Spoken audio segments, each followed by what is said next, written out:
Chapter 1, The Whisper in the Vaults. A scream tore through the darkness, sharp and inhuman, echoing in Clara Voss's ears as she jolted awake. Her laptop screen flickered, casting jagged shadows across her Rome apartment, where rain lashed the windows like 1,000 clawing fingers. The clock read 12:01 a.m., and her inbox held a single new message: no sender, no subject, just a void where a name should be.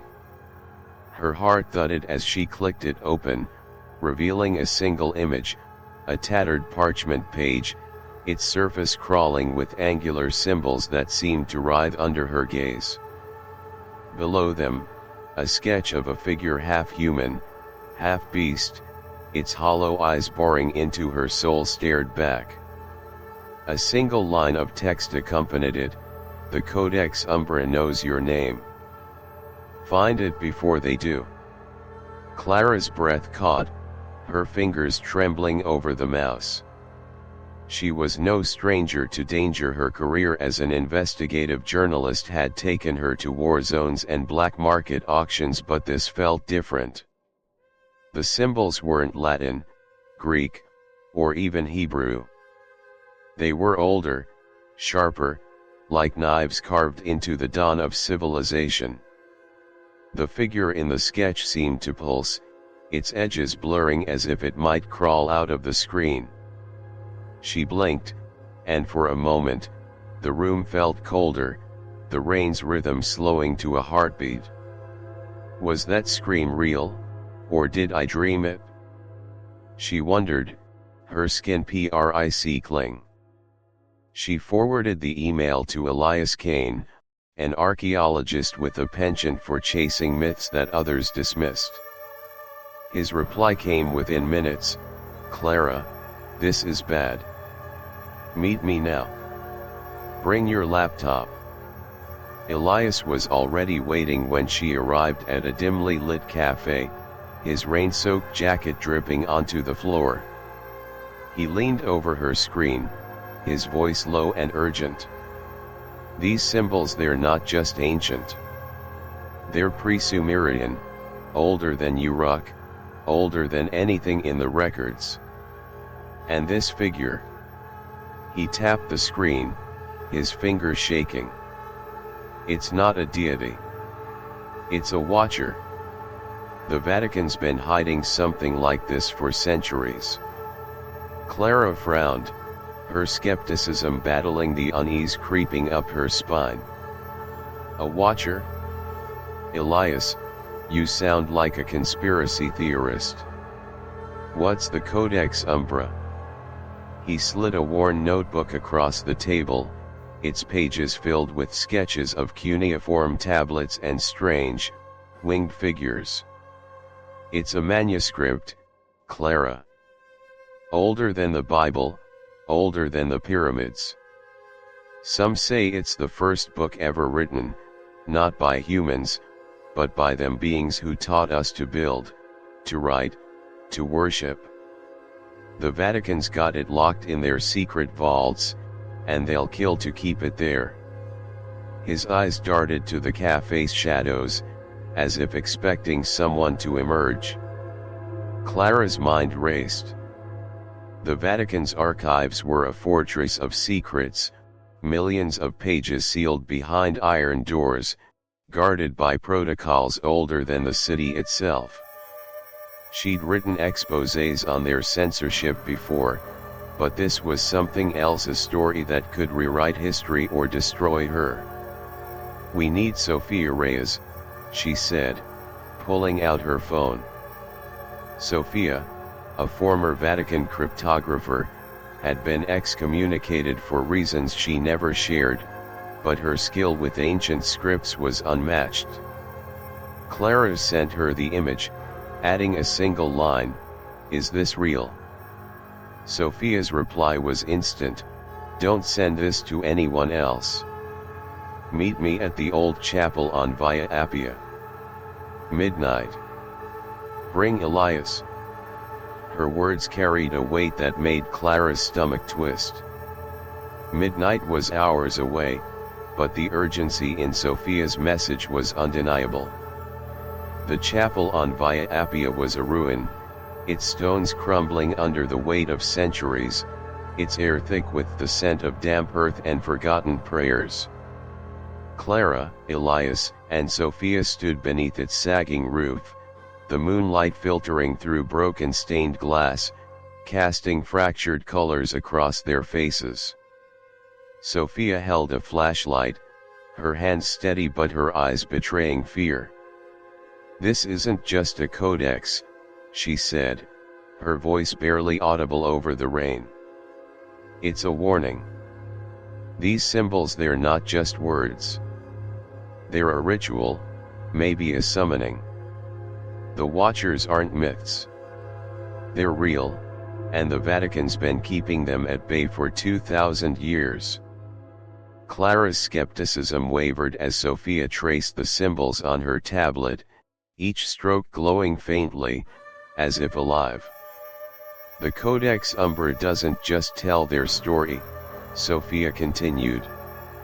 "It's their voice, their rules. If you're holding this image, they already know who you are." She paused, her flashlight flickering. "And they're watching." Elias shifted uncomfortably, his gaze fixed on the chapel's shadows. "So what do we do? If this is real, we can't just walk away." Sophia's lips tightened. "There's a library in Rome, hidden in plain sight, that holds records of the Vatican's forbidden texts. If we're going to find the Codex, we start there. But we need to move now, before they move first." As they stepped toward the chapel's exit, Clara's eyes caught a faint carving on the doorframe, a symbol identical to the one in the email, its lines glowing faintly in the dark, as if freshly etched. She froze, her breath hitching. The air grew heavy, the rain outside slowing to a whisper. Then, from the shadows behind the altar, came a sound, a low, guttural hum, not quite human, not quite anything. It shaped itself into a single word: Clara. Her blood turned to ice. She turned to Elias and Sophia, their faces pale, eyes wide. They'd heard it too. The hum grew louder, vibrating through the stone, as if the chapel itself were speaking. Clara's hand hovered over the carved symbol, drawn to it despite the terror clawing at her chest. Before she could touch it, the hum stopped, replaced by a silence so deep it felt like a void. The carving pulsed once, then faded into the stone, as if it had never been there. From the shadows, a faint scratching emerged like claws dragging across stone, slow and deliberate, growing closer. Clara's pulse thundered as she realized the symbol wasn't just a mark, it was a summons. Something had chosen her, and it was already here. Imagine finding that symbol carved outside your own door tonight. What would you do? Drop your plan in the comments and join us as we uncover what's watching from the shadows. Chapter 2: The Forbidden Archive. The air in Rome was thick with secrets, but none heavier than the one Clara Voss carried as she slipped through the shadowed alleys of Trastevere. The memory of the chapel's guttural whisper, her name spoken by something not human, clung to her like damp fog. Her boots splashed through puddles, each step echoing in the narrow streets, where gaslights flickered like dying stars. She clutched her laptop bag, the image of the Codex Umbra's parchment burning in her mind, those angular symbols, that half-beast figure with hollow eyes. Sophia's words from the chapel haunted her: "If you're holding this image, they already know who you are." Clara wasn't sure who or what they were, but the weight of being watched pressed against her chest.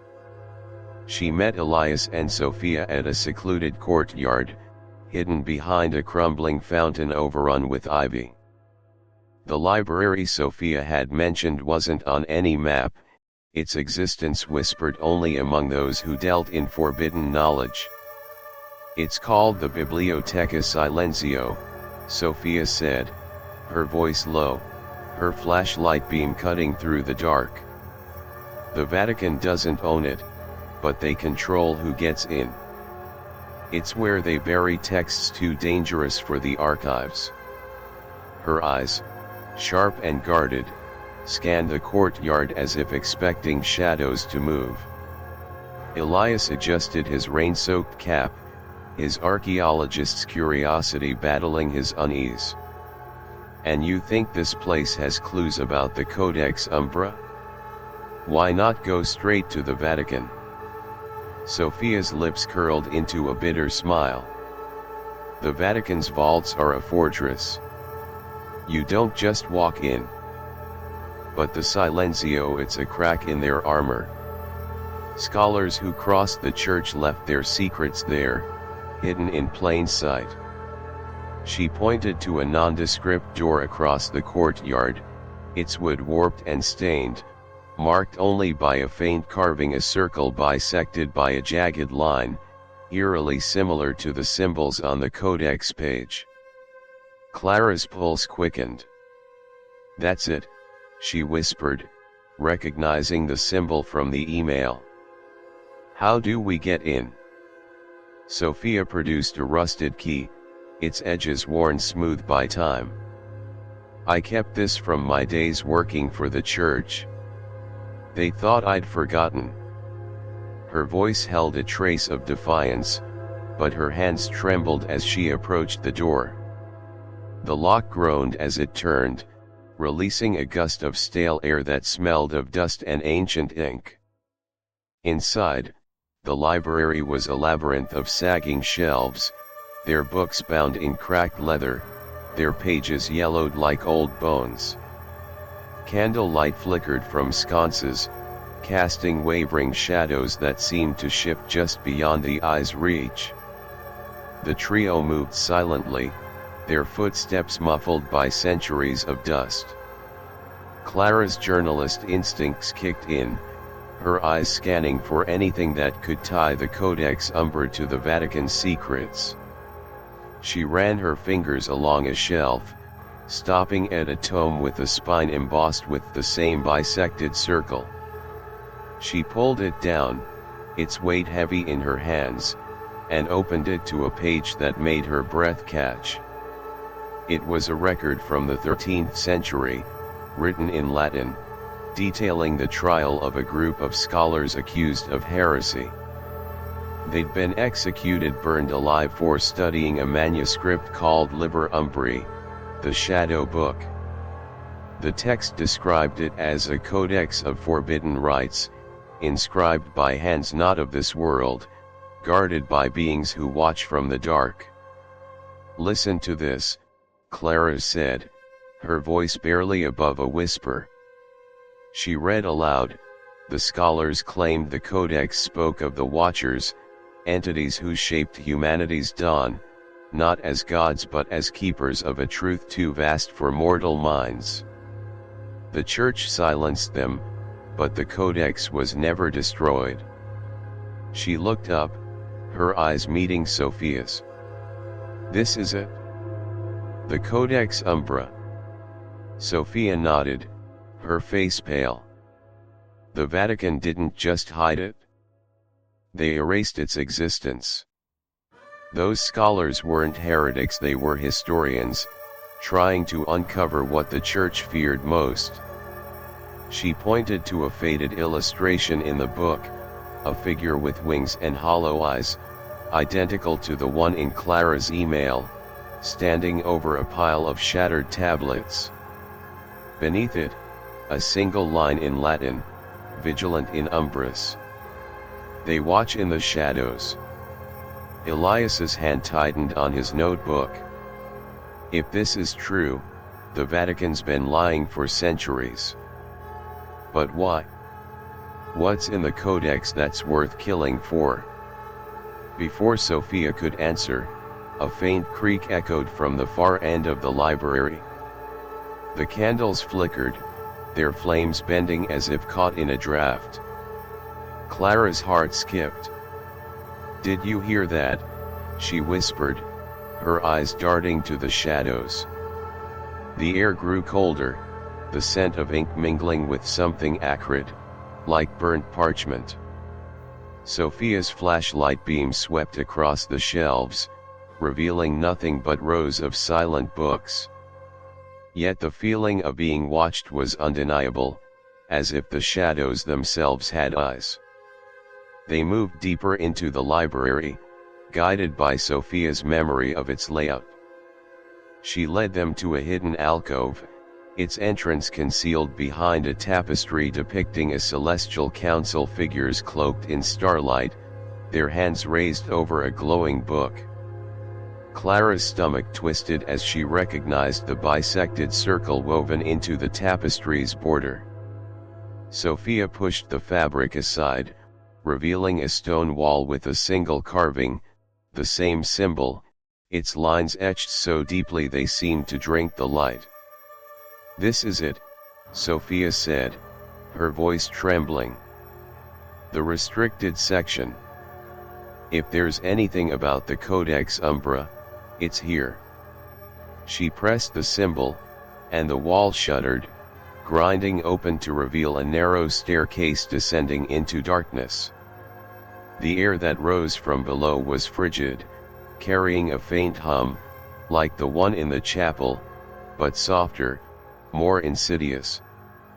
Clara hesitated, the memory of her name being whispered still raw in her mind. Elias gripped her shoulder. "You sure about this, Clara? Whatever's down there, it's not just history." She nodded, though her throat was dry. "We've come too far to stop now." They descended, the staircase spiraling into a chamber lit only by a single candle, its flame unnaturally steady. The walls were lined with manuscripts, their pages sealed in glass cases, as if to keep their secrets contained. In the center stood a pedestal, empty except for a faint outline in the dust, a rectangle, the size of a book. Clara's heart sank. "It's gone," she said, her voice echoing in the chamber. Sophia's flashlight swept the room, landing on a single page pinned to the wall, its edges curling like a dying leaf. It was written in the same angular script as the Codex Umbra, but the words were in Latin, scrawled in a hurried hand. "They know you are here. The Watchers never sleep." Below it was a sketch of three figures: Clara, Elias, and Sophia, their faces unmistakable, their eyes drawn as hollow sockets. Clara's blood ran cold. "This wasn't here before," Sophia whispered, her voice breaking. "Someone left this for us." Elias stepped back, his face ashen. "Who could have done this? No one knew we were coming." Before Clara could respond, the candle in the center flickered out, plunging the chamber into darkness. The hum returned, louder now, weaving through the air like a chorus of whispers, each one forming their names: Clara, Elias, Sophia. The temperature plummeted, frost creeping up the glass cases, cracking them with sharp, splintering sounds. Clara's flashlight beam caught something in the corner, a shadow that writhed like smoke, its humanoid form twisting into impossible shapes, its limbs elongating, its head splitting into a jagged maw that pulsed with faint, sickly light. It lunged forward, its claws scraping the stone floor, leaving glowing gouges that formed the bisected circle symbol. Clara screamed, stumbling back as the shadow's maw opened wider, revealing a void that seemed to swallow the air itself. Her phone, fully charged moments ago, sparked and died in her hand, its screen blackening as if consumed. The shadow froze, its hollow eyes locking onto hers, and then it dissolved into the darkness, leaving only the echo of its claws and a single, chilling whisper, "You cannot hide." The candle flared back to life, its flame now blood red, casting the chamber in a hellish glow. The page on the wall was gone, but the glowing scratches in the stone pulsed like a living wound, the symbol's lines writhing as if trying to escape. Clara's heart pounded, her breath ragged, as she realized the watchers weren't just watching, they were hunting. If you found your own face sketched in that ancient chamber, staring back from a page that shouldn't exist, what secret would you risk everything to uncover? Drop your theory in the comments and help us unravel the mystery of the Codex Umbra. Chapter 3, Shadows in the Catacombs. The ground beneath Rome pulsed with secrets, but none darker than the catacombs that sprawled like veins under the city's ancient heart. Clara Voss felt their weight as she descended a rusted ladder into the earth, her flashlight beam slicing through the suffocating dark. The air was thick with the stench of damp stone and decay, each breath heavy with the dust of forgotten bones. The memory of the Biblioteca Silenzio's writhing shadow, its jagged maw and glowing claw marks clung to her like a second skin. The page with their sketched faces, erased in an instant, burned in her mind. "They know you are here," it had warned. Clara's pulse raced, but she pushed forward, driven by the need to uncover the Codex Umbra's truth. Elias Kane followed close behind, his archaeologist's instincts warring with the fear etched into his face. His notebook, stuffed with sketches of cuneiform and winged figures, was tucked into his jacket, a talisman against the unknown. Sophia Reyes brought up the rear, her flashlight flickering as if reluctant to pierce the darkness. Her knowledge of the Vatican's secrets, gained during her excommunicated years, was their only guide. "These catacombs predate the church," Sophia whispered, her voice barely audible over the drip of unseen water. "They were used by pagans, then Christians, then something else. If the Codex Umbra was hidden, it's down here." The tunnel narrowed, its walls closing in like a predator's jaws. Clara's beam caught faint carvings, crosses, fish, and older symbols, angular and sharp, like those on the Codex page. The bisected circle appeared again and again, etched into the stone as if marking a path. "This isn't random," Elias said, tracing one with his finger. "These are pre-Christian, maybe pre-Roman. They're leading somewhere." His voice held a mix of awe and dread, the kind that comes from standing too close to a truth that could swallow you whole. The air grew colder, the temperature plummeting as they ventured deeper. Clara's breath fogged, curling in the beam of her flashlight like a living thing. The silence was oppressive, broken only by the crunch of their boots on ancient gravel and the distant, rhythmic drip of water. She tried to focus on the task, finding evidence of the Codex Umbra, but the memory of her name whispered in the chapel and the shadowed figure in the library gnawed at her resolve. What are the Watchers? She wondered, her journalist's mind grappling with Sophia's claim that they were neither gods nor demons, but something older, something that knew her name. They reached a chamber, its ceiling lost in shadow, its walls covered in faded frescoes. Clara's flashlight swept across them, revealing scenes that made her stomach twist, figures with hollow eyes and twisted limbs, half human, half beast, dancing around a glowing book. The bisected circle was everywhere, woven into their robes, carved into their hands. "This is it," Sophia said, her voice trembling. "These are the Watchers.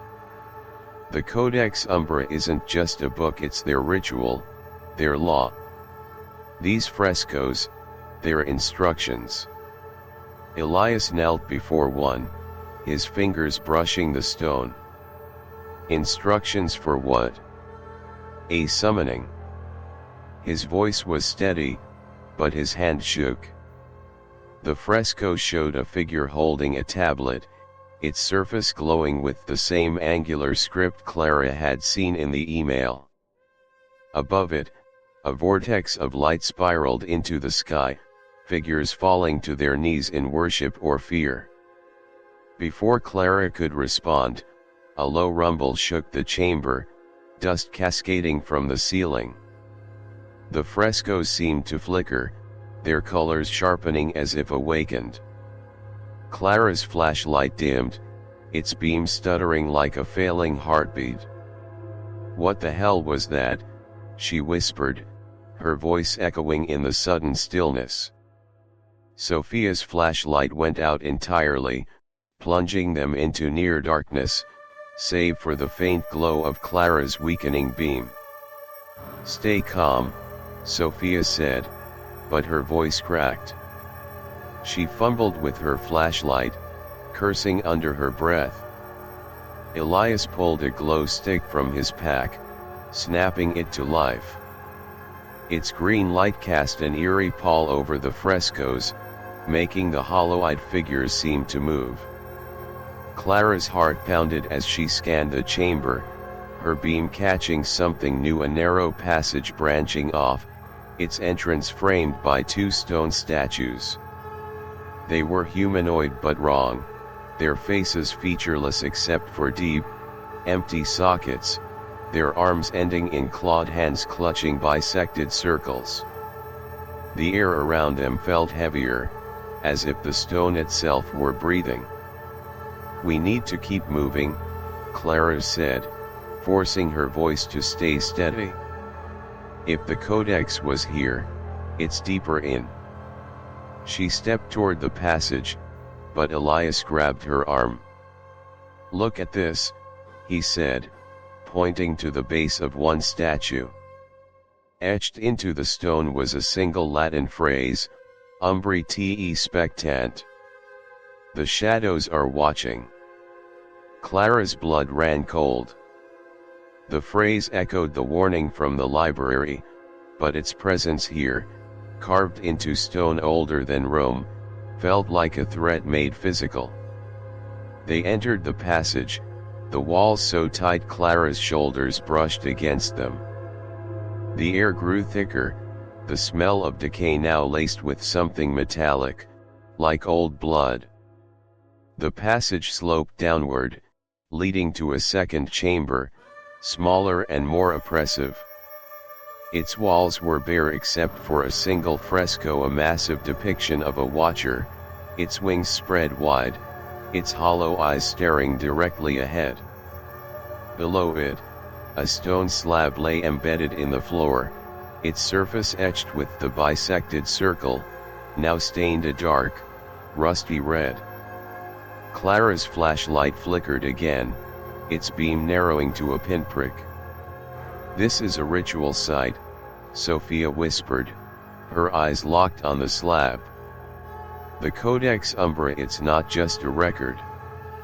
It's a key to something the church buried down here." She knelt, tracing the symbol with her finger. The stone seemed to hum under her touch, a faint vibration that made Clara's teeth ache. Elias stepped back, his glow stick casting long shadows that danced across the fresco. "This feels wrong," he said, his voice barely audible. "Like we're not supposed to be here." Before Clara could agree, the hum grew louder, rising into a dissonant wail that seemed to come from the walls themselves. The fresco's eyes glowed faintly, their hollow sockets pulsing with a sickly green light. Clara's flashlight died completely, leaving only Elias's glow stick to illuminate the chamber. The air turned frigid, frost creeping across the slab, forming patterns that mimicked the bisected circle. Clara's breath caught as she saw movement in the shadows, not a figure, but the shadows themselves, coiling like smoke, forming shapes that were almost human but not quite. They slithered across the walls, their edges sharpening into claws, teeth, and eyes that gleamed with the same green light as the fresco. "Get back!" Sophia shouted, pulling Clara away from the slab. The wail grew deafening, a chorus of voices that weren't human, chanting words Clara couldn't understand. The shadows lunged, their claws grazing her jacket, leaving icy burns that seared her skin. Elias swung his glow stick, its light flaring briefly, and the shadows recoiled, but only for a moment. The slab in the floor cracked, a jagged line splitting the bisected circle in two, and from the fracture rose a mist, thick and black, that smelled of ash and iron. It swirled upward, forming a shape of face, eyeless but screaming, its mouth a gaping void that pulsed with the same green light. Clara's scream caught in her throat as the face turned toward her, its void mouth twisting into a grotesque smile. The wail stopped, replaced by a single, bone-chilling word, "Mine." The mist surged forward, enveloping her, its touch like needles piercing her skin. She stumbled back, crashing into Elias, who grabbed her arm as Sophia fumbled to relight her flashlight. The beam flared, and the mist dissolved, the shadows retreating into the walls. The slab was whole again, its surface uncracked, but the rusty red stain had spread, now forming a perfect outline of Clara's silhouette, as if the stone had claimed her. Her heart hammered as she stared at the slab, her reflection distorted in its surface, her eyes hollow like the Watcher's. The chamber was silent, but the air felt alive, watching, waiting. Her phone, dead since the library, vibrated once in her pocket, its screen flickering to life with a single image, the bisected circle, pulsing like a heartbeat. Whatever was down here wasn't just a secret, it was alive, and it had marked her. If you stood before that slab and saw your own silhouette burned into the stone, what would you sacrifice to escape its gaze? Share your answer in the comments and let's uncover what lies deeper in the catacombs.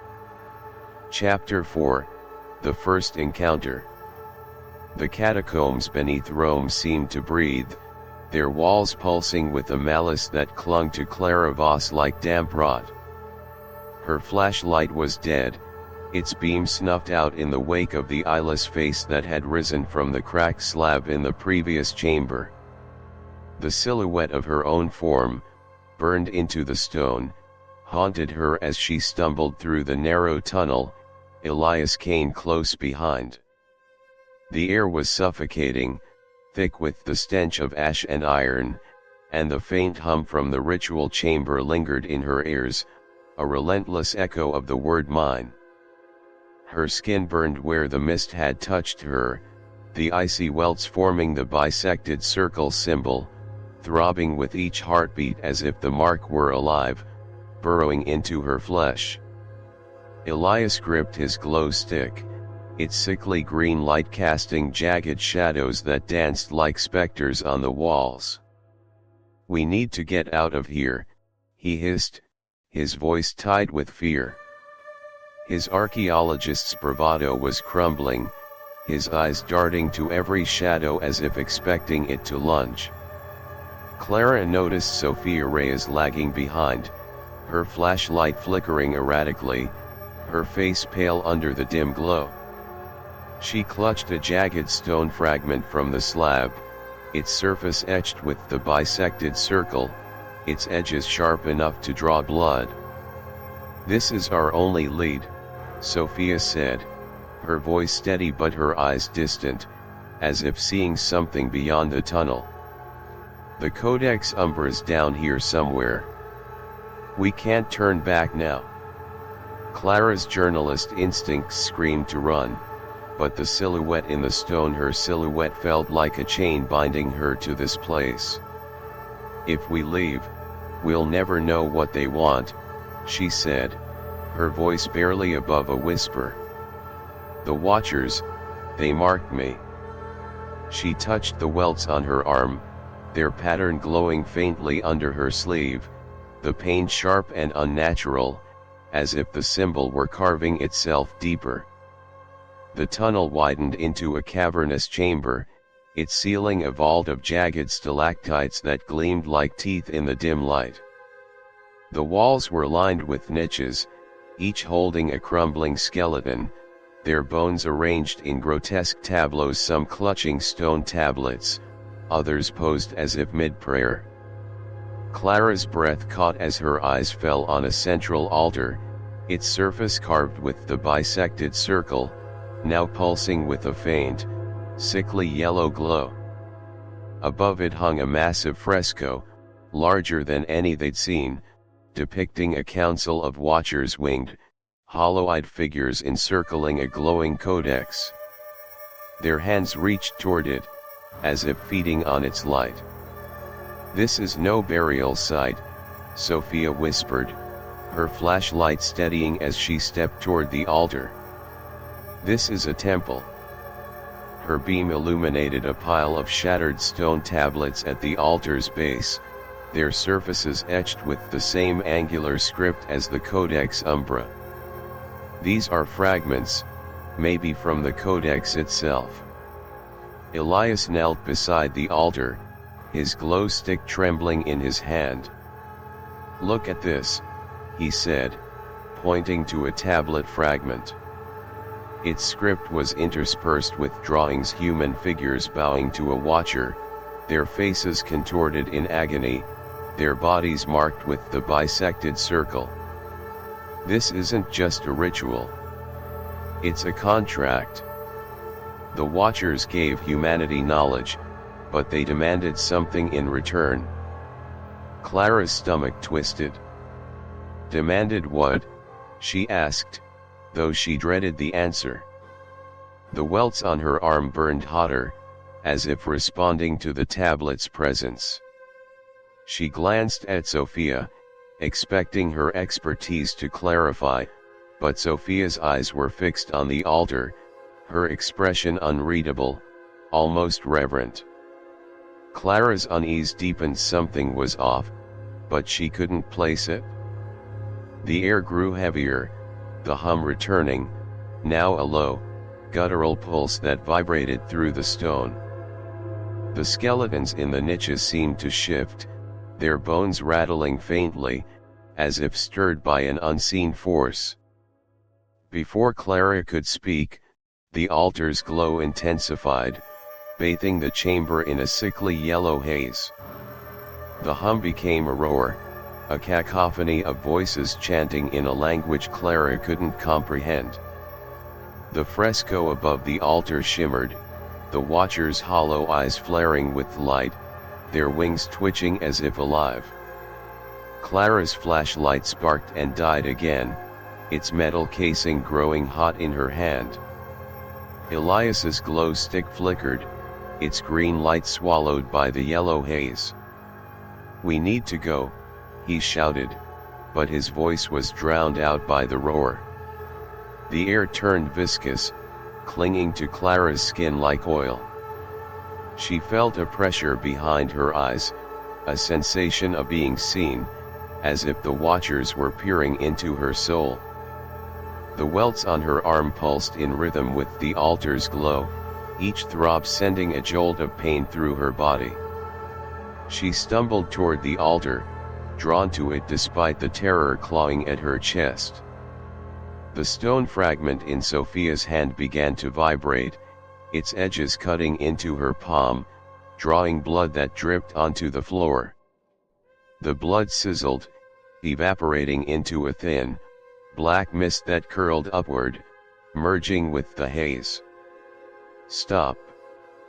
Clara cried, reaching for Sophia, but Sophia stepped back, her movements deliberate. The altar flared brighter, and Clara froze as she saw Sophia's face. Her eyes weren't just distant, they glowed faintly, the same sickly yellow as the altar. "Sophia, what's happening?" Clara demanded, her voice trembling. Sophia's lips curled into a smile that wasn't her own, cold and ancient.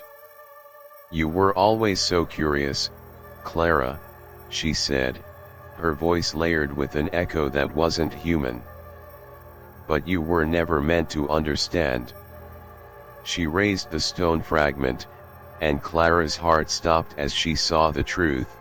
The welts on Sophia's own arm, hidden until now, mirrored Clara's, but they weren't new.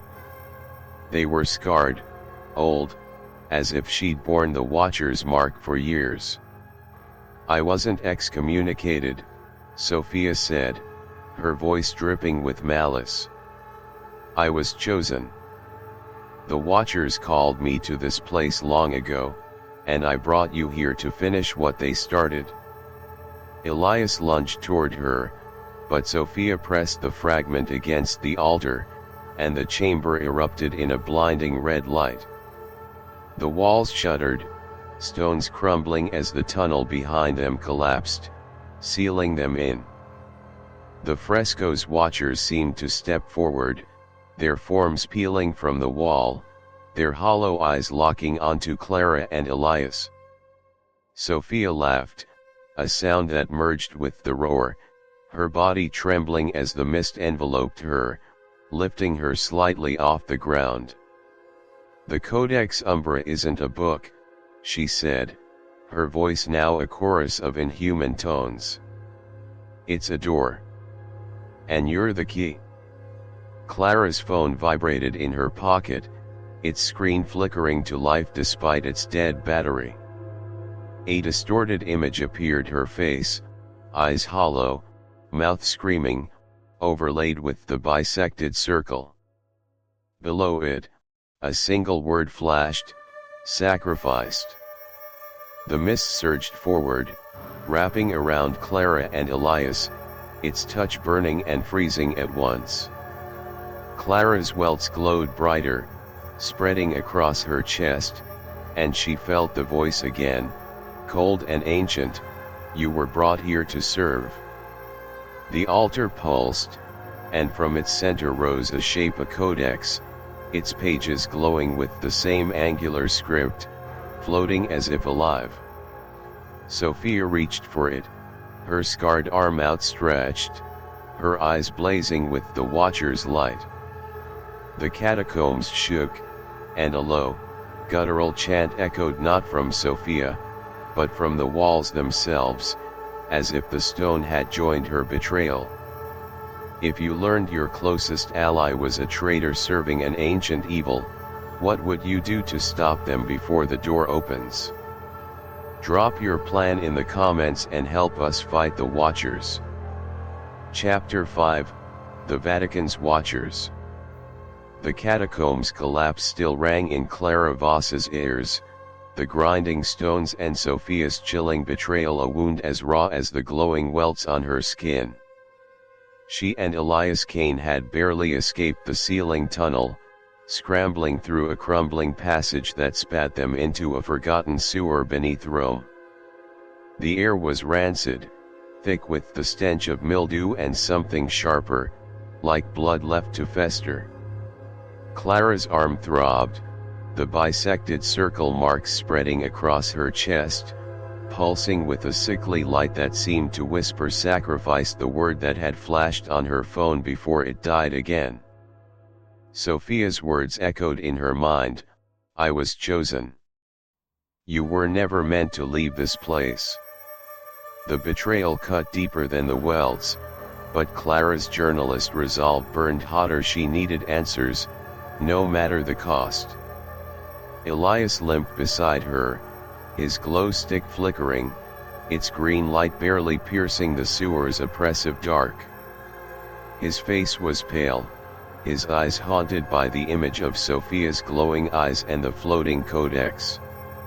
"She played us," he muttered, his voice hoarse. "All this time, she was working for them, whatever the Watchers are." He clutched his notebook, its pages crumpled from their frantic escape, as if it could anchor him against the madness they'd witnessed. Clara's breath fogged in the damp air, her flashlight useless, its circuits fried in the catacomb's supernatural surge. "We need to regroup," she said, forcing her voice to stay steady. Sophia knew about the Codex Umbra from the start. If she's with the Watchers, there's something bigger going on, something the Vatican's hiding. Her mind raced to the Latin phrase from the library, "vigilant in umbras." They watch in the shadows. The Watchers weren't just ancient myths, they were active, and Sophia was their agent. They emerged into a deserted alley, Rome's skyline looming under a moonless sky, the city's lights flickering like eyes in the dark. Clara led Elias to a safe house she'd used during past investigations, a cramped apartment above a shuttered bakery, its walls papered with maps and notes from her exposés on Vatican corruption. The air inside was stale, the scent of old coffee mingling with dust. Clara locked the door, her hands shaking as she pulled out her laptop, praying it still worked. The screen flickered to life, but the Codex Umbra image was gone, replaced by a single file, a grainy photo of a Vatican priest in black robes, holding a stone tablet etched with the bisected circle. A note was scrawled beneath it, "The Order of the Black Robe. They guard the Codex. Find the priest." Elias leaned over her shoulder, his breath ragged. "The Order of the Black Robe? I've heard rumors, secret Vatican enforcers, cleaning up messes the church doesn't want seen. If they're involved, we're in deeper than we thought." He flipped through his notebook, stopping at a sketch of a Watcher from the catacombs. "This priest, he's connected to Sophia, isn't he?" Clara nodded, her mind racing. The priest's face was unfamiliar, but his robes matched whispers she'd heard during her Vatican exposés, tales of a shadowy group that silenced dissenters. She opened a hidden drawer, pulling out a file she'd compiled on Vatican cover UPS, missing scholars, vanished artifacts, and rumors of a forbidden ritual tied to a codex older than scripture. One document caught her eye, a 16th century letter, barely legible, describing a ritual that opened the veil to commune with those who watch from beyond. The letter mentioned the Order of the Black Robe, tasked with guarding the ritual's secret and destroying anyone who sought it. "We need to find this priest," Clara said, her voice firm despite the fear gnawing at her. "If Sophia's with the Watchers, the Order might know why. They're protecting something, maybe the Codex itself." She traced the welts on her arm, their glow now faint but persistent, a reminder that the Watchers had claimed her. "We can't trust anyone, Elias. Not after Sophia." He nodded, his jaw tight. "There's a contact I know, an ex-Vatican archivist who went rogue. Marco. He might know about the Order.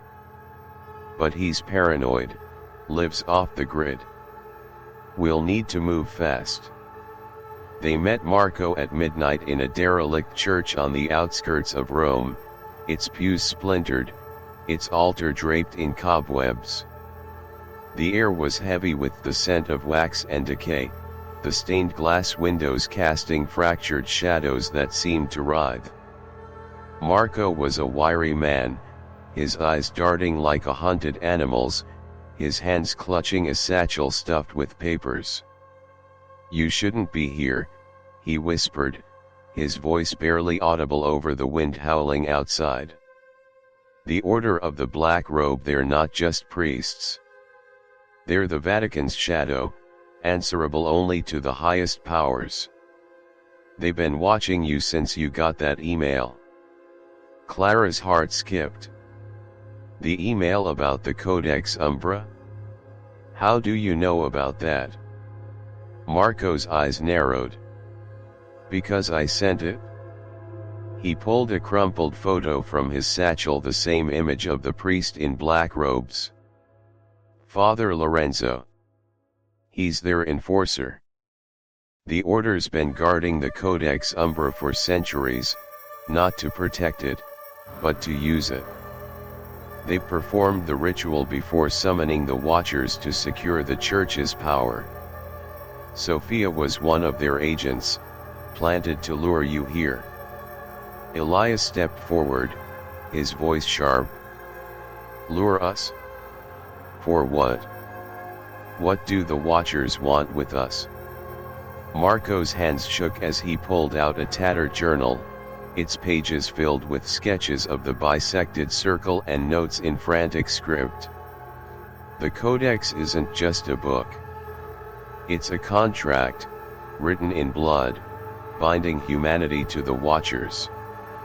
They gave us knowledge, writing, laws, faith, but they demand obedience. The ritual opens a door, and the Order's been using it to control kings, popes, wars. You, Clara, were marked because you're a threat. Your exposés got too close." Clara's welts burned, the glow flaring as if responding to Marco's words. She felt a pressure in her chest, a sensation of being seen, the same as in the catacombs. "Why me?" she asked, her voice trembling. "What do they want?" Marco's eyes darted to the shadows, his voice dropping to a whisper. "Your blood. The ritual requires a sacrifice, someone marked by the Watchers. Sophia brought you to awaken the Codex. The Order's watching us now." He pointed to the church's rafters, where a faint glint caught Clara's eye, a camera, its lens gleaming like an eye in the dark. Before she could react, the church's windows shattered, glass raining down like shards of bone. The air turned frigid, frost creeping across the pews, forming patterns of the bisected circle. A low hum filled the space, growing into a deafening wail that shook the walls. Clara's welts flared, the pain searing through her body, and her vision blurred as shadows coalesced in the rafters, forming figures in black robes, human, but wrong, their faces hidden beneath hoods, their hands clutching stone tablets that glowed with the same sickly light as her marks.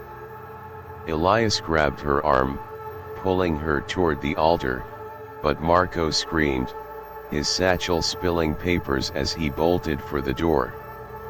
The shadows moved faster, their forms blurring as they descended, their tablets pulsing in rhythm with Clara's welts. One figure raised a hand, and the air thickened, the wail becoming a chorus of voices chanting "Sacrifice, sacrifice." Clara's phone vibrated, its screen flickering to life with a live feed from the camera in the rafters, showing her own face, eyes hollow, surrounded by the robed figures. The feed cut to a single image, the bisected circle, now etched in blood, dripping down the screen. Clara stumbled, her breath ragged, as the figures closed in, their tablets flaring brighter. Elias swung his glow stick, its light flaring briefly, but the figures didn't flinch. Marco reached the door, only to freeze as a shadow materialized before him, its hooded face splitting into a jagged maw. He screamed, his body convulsing as the shadow's claws sank into his chest, drawing blood that sizzled into mist. The mist swirled upward, forming a vortex above the altar, and from it emerged a single, glowing page, angular script pulsing, the Codex Umbra's essence made manifest. Clara's welts burned hotter, and she felt the voice again, cold and ancient, "Your blood opens the door." The church shook, the rafters cracking as the vortex widened, pulling at the air like a hungry void. Clara's vision darkened, her body heavy, as if the welts were draining her life. Elias dragged her behind the altar, his face ashen, but the robed figures closed in, their tablets now mirrors reflecting Clara's glowing marks. The last thing she saw was the page hovering above, its script writhing like living flames, and the shadow's maw opening wider, whispering her name. If you were marked by the Watchers, staring into a mirror that showed your own cursed fate, what would you do to defy their claim? Share your defiance in the comments and help us break the Codex's curse. Chapter 6, The Cursed Script. The air in the safe house was heavy with betrayal, the sting of Sophia's treachery still burning in Clara Voss's chest as she pored over the crumpled journal Marco had left behind before his gruesome death. The flickering light of a single bulb cast jagged shadows across the room, its walls papered with Clara's old notes on Vatican conspiracies. Her arm throbbed, the bisected circle welts glowing faintly, a constant reminder of the Watcher's claim. The image of the robed figures, their tablets mirroring her cursed marks, and the vortex that had swallowed Marco haunted her. The word sacrificed from her phone screen lingered like a curse, its echo as real as the blood that had sizzled into mist. Elias Kane sat across from her, his hands trembling as he clutched a chipped mug of coffee, his archaeologist's curiosity buried under fear. Sophia was one of them, he muttered, his voice raw. And Marco, he knew too much. We're next, Clara. His notebook lay open, its sketches of cuneiform and winged figures now marred with dirt from their escape through the sewer. The photo of Father Lorenzo, the Order of the Black Robes enforcer, stared up from the table, his eyes cold even in the grainy image. Clara's gaze flicked to the journal, its pages filled with Marco's frantic notes about the Codex Umbra. We're not next, she said, her voice steely despite the dread gnawing at her. Not if we find the Codex first. Marco said it's a contract, a deal with the Watchers. If we can decode it, we might stop them. She opened her laptop, its screen stuttering as it powered on, revealing a scanned page from Marco's journal, a partial transcription of the Codex Umbra's script, angular symbols interspersed with Latin annotations. The text described a ritual to bind the Watcher's will, requiring a marked sacrifice, someone like Clara, whose welts pulsed in sync with the script. Elias leaned closer, his breath uneven. This is pre-Sumerian, he said, tracing the symbols. Older than anything in the Vatican archives. It's not just a contract, it's a creation story. It says humanity was shaped by the Watchers, not as children, but as tools. They gave us writing, laws, even faith, but only to serve their purpose. His voice dropped to a whisper. What if the Bible stole from this? What if Genesis is just their script, rewritten? Clara's heart raced, the implications chilling her more than the catacombs' frost. Her exposés had skirted the edges of Vatican secrets, but this was deeper, a truth that could unravel centuries of faith. She scanned the journal, finding a passage that made her blood run cold. The Codex Umbra is not a book but a vessel. Its words open the veil, summoning the watchers to claim their due. The marked one carries their essence, their blood, the key to the door. Her welts flared, the pain searing through her arm, as if the journal's words were waking something inside her. "We need to decode this," Clara said, her voice shaking but resolute. "If the order's using the Codex, we need to know how to stop it." She pulled out a USB drive containing a decryption program she'd used for past investigations, hoping it could crack the script. The laptop hummed, its fans whirring as the program analyzed the symbols, but the screen flickered, static crawling across it like insects. The air grew colder, the bulb overhead dimming, casting the room in a sickly yellow glow that matched the welts on her skin. Elias stood, his mug clattering to the floor. "Clara, something's wrong," he said, his eyes darting to the shadows. The room felt smaller, the walls pressing in, the air thick with the scent of ash and iron, the same stench from the catacombs. Clara's laptop sparked, the decryption program stalling as the screen displayed a single symbol, the bisected circle, pulsing like a heartbeat. Her welts burned hotter, the glow spreading to her neck, and she felt a pressure behind her eyes, a sensation of being seen. "Get back," she shouted, shoving the laptop away, but the symbol lingered, projected on the wall like a ghostly brand.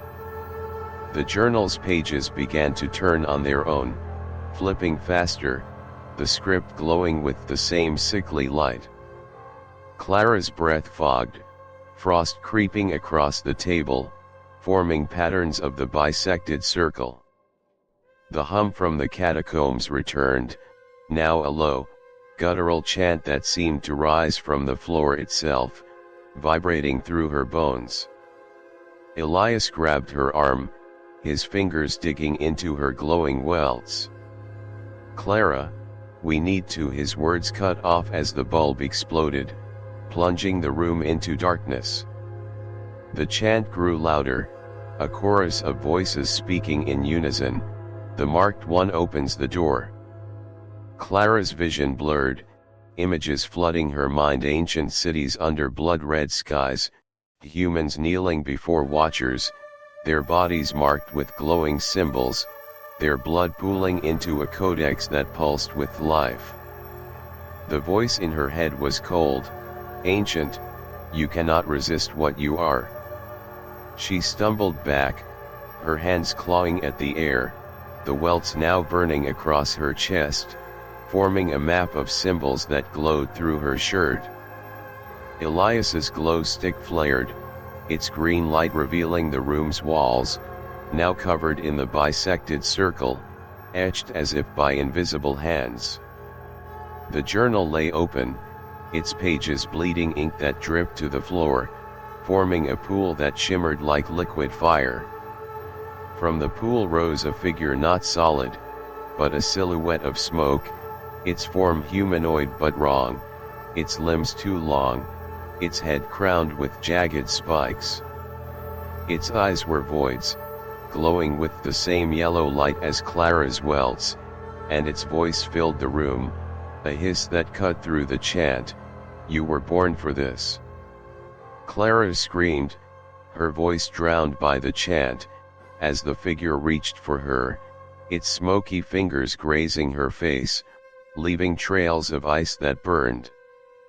Elias swung his glow stick, but the figure didn't flinch, its form coalescing around the journal, as if feeding on its words.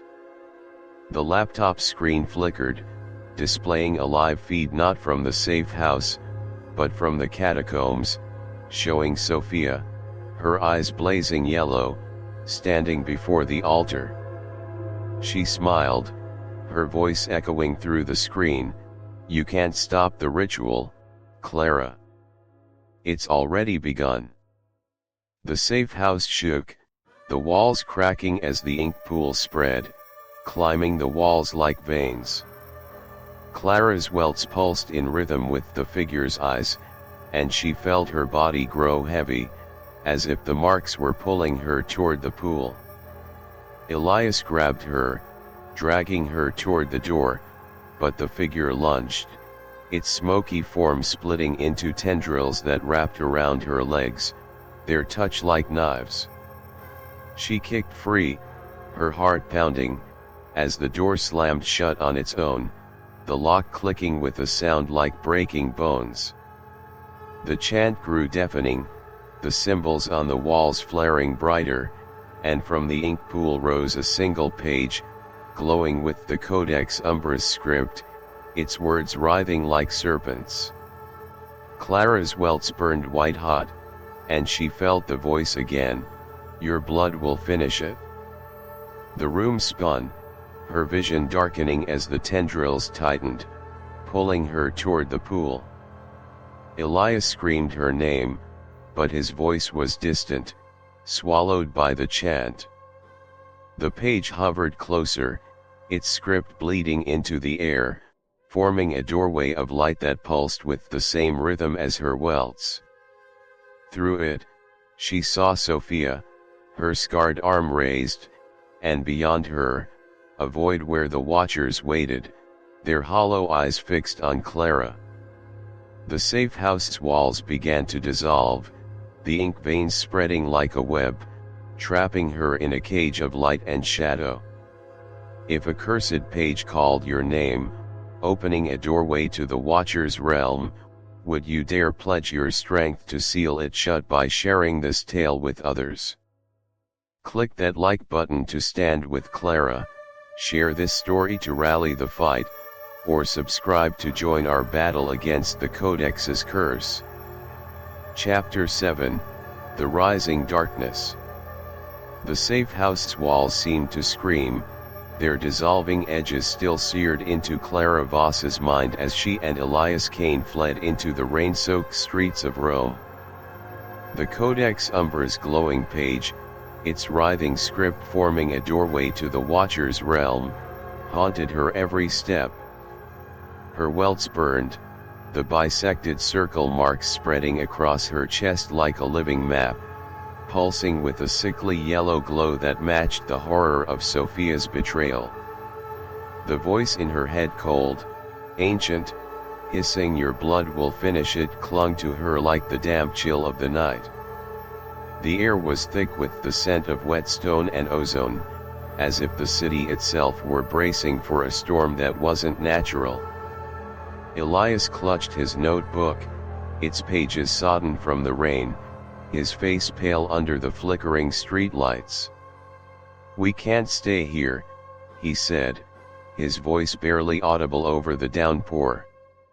"The Order of the Black Robe, they're everywhere. And Sophia, she's not just a traitor. She's one of them." His archaeologist's curiosity was drowned by fear, his eyes darting to every shadow as if expecting the Watchers to emerge. Clara's heart pounded, her journalist instincts warring with the terror that threatened to consume her. "We need to find Father Lorenzo," she said, her voice hoarse. "Marco said he's the Order's enforcer. If anyone knows how to stop the ritual, it's him." She touched the welts on her arm, their glow flaring under her rain-soaked jacket, as if responding to the mention of the Codex. The journal's words echoed in her mind, "The marked one carries their essence, their blood the key to the door." She was the sacrifice, and the Watchers were closing in.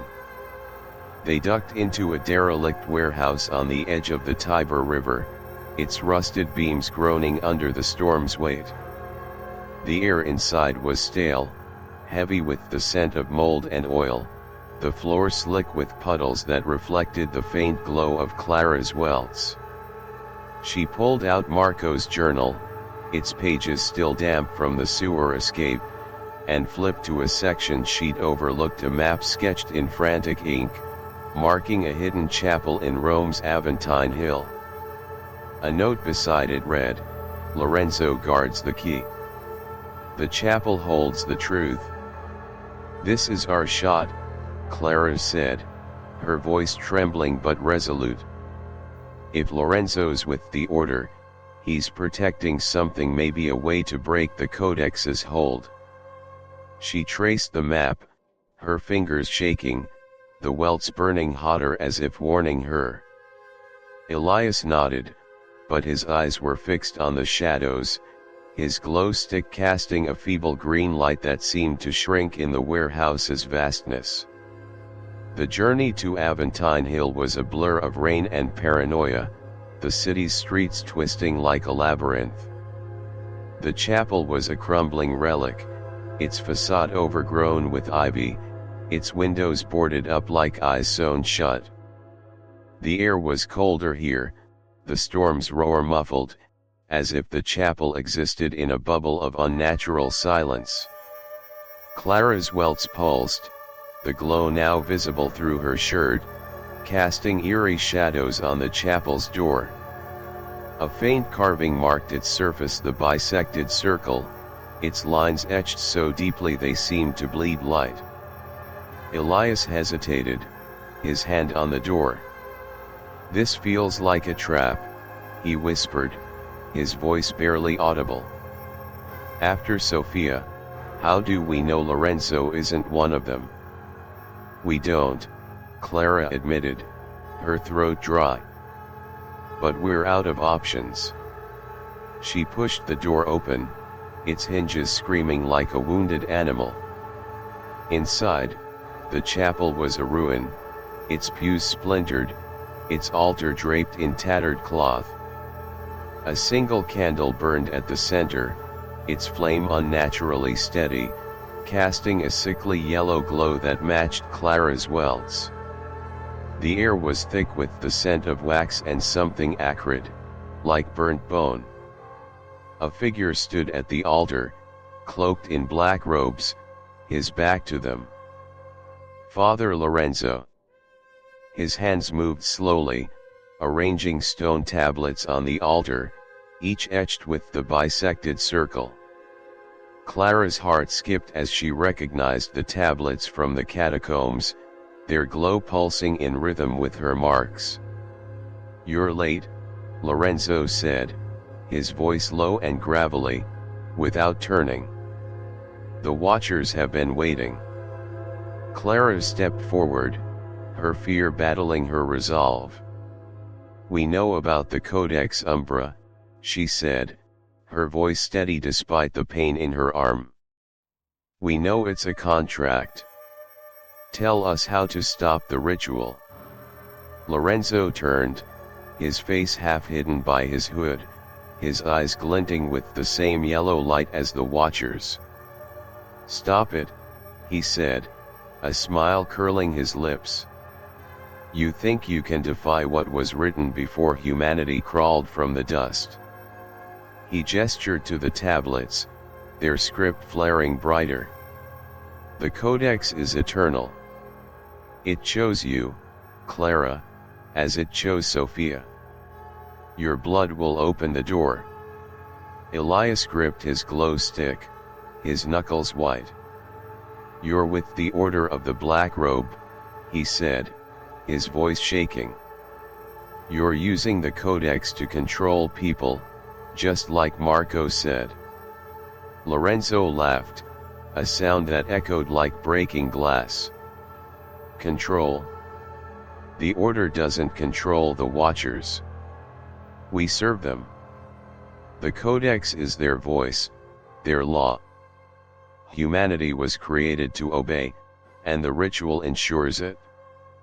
He stepped closer, his robes trailing shadows that seemed to writhe on their own. Clara's welts burned hotter, the pain spreading to her head, a pressure building behind her eyes. The chapel's walls shuddered, dust cascading from the ceiling. The candle's flame flared, its light turning blood red, and the air grew heavy, thick with the scent of ash and iron. Clara's vision blurred, images flooding her mind, ancient altars stained with blood, humans marked with glowing symbols, watchers towering over kneeling crowds. The voice returned, cold and ancient, "Your blood will finish it?" Before she could react, the tablets on the altar began to vibrate, their script glowing brighter, forming a pattern that mirrored the welts on her skin. The floor cracked, a jagged line splitting the chapel, and from it rose a black mist, its tendrils coiling like serpents. The mist formed shapes, humanoid figures with hollow eyes, their forms flickering like static, their hands clutching glowing codices. The chant from the safe house returned, louder now, a chorus of voices that seemed to come from the walls themselves. The door opens. Clara stumbled back, her heart pounding as the figures advanced, their codices pulsing in rhythm with her welts. Elias swung his glow stick, but the light shattered, plunging the chapel into darkness save for the red glow of the candle. Lorenzo raised a hand, and the mist surged, wrapping around Clara's legs, its touch like burning ice. She screamed, thrashing against the tendrils, but they tightened, pulling her toward the cracked floor, where a void yawned, its edges glowing with the bisected circle. Elias grabbed her, his hands slipping on her glowing skin, but the figures closed in, their hollow eyes boring into her soul. Clara's phone vibrated, its screen flickering despite its dead battery, displaying a live feed of the chapel, her face, eyes hollow, surrounded by the watcher-like figures. The feed cut to a single image, her welts, now covering her entire body, forming a map that pulsed with light. The voice hissed through the phone, "You cannot close what is open." The chapel shook, the walls splintering as the void widened, revealing a glimpse of an alien landscape, jagged spires under a blood-red sky, watchers towering over a sea of kneeling forms. Clara's welts burned white-hot, and she felt her body lift, the mist pulling her toward the void. Elias screamed, but his voice was drowned by the chant. The tablets flared, their script bleeding into the air, forming a doorway that pulsed with her heartbeat. As Clara's vision darkened, she saw Lorenzo's smile widen, his eyes glowing brighter, and from the void came a single, chilling sound, a heartbeat, not hers, but ancient, echoing through the chapel like a drum. Chapter 8, The Lost Priest. The chapel's alien heartbeat still echoed in Clara Voss's ears, its pulse a haunting rhythm that intertwined with the searing pain of the bisected circle welts now crawling across her torso. The glimpse of jagged spires under a blood-red sky, and Father Lorenzo's chilling proclamation, "Your blood will open the door," clung to her like a shroud as she and Elias Kane fled through Rome's rain-lashed streets. The city's shadows seemed to writhe under flickering streetlights, as if the watcher's gaze had seeped into the very stones. Her welts glowed faintly through her torn jacket, each throb a reminder of the Codex Umbra's claim, its script a doorway threatening to consume her. Elias clutched his sodden notebook, its pages curling from the rain, his face gaunt under the storm's assault. "Lorenzo wasn't just a priest," he said, his voice barely cutting through the wind's howl. "He's their enforcer. The Order of the Black Robe. They're not guarding the Codex. They're wielding it." His archaeologist's resolve was fraying, his eyes scanning every alley as if the robed figures might emerge from the dark. Clara's breath fogged in the icy air, her journalist instincts wrestling with the terror clawing at her mind. "We need to find someone who fought them," she said, her voice trembling but resolute. Marco's journal mentioned a priest who defied the order, Father Matteo. If he's still out there, he might know how to stop this. She touched her welts, their glow flaring as if responding to the name, the pain sharp enough to steal her breath. Marco's cryptic note echoed in her mind: Matteo hid the truth in the House of Whispers. His diary holds the key. They sought shelter in a dilapidated safe house on Rome's outskirts, a crumbling attic above a shuttered tailor shop, its air thick with the scent of dust and moth-eaten fabric. The walls were plastered with Clara's old notes on Vatican cover UPS, faded photographs pinned like ghosts of past investigations. She pulled out Marco's journal, its pages stained and brittle, and found the passage again, a map to a derelict monastery in the Roman countryside, labeled House of Whispers. A note beside it read, "Matteo's diary reveals the Codex's prison. Seek it before the order does." "This is our chance," Clara said, her voice shaking with a mix of hope and dread. "If Matteo's diary tells us how to trap the Watchers, we can end this."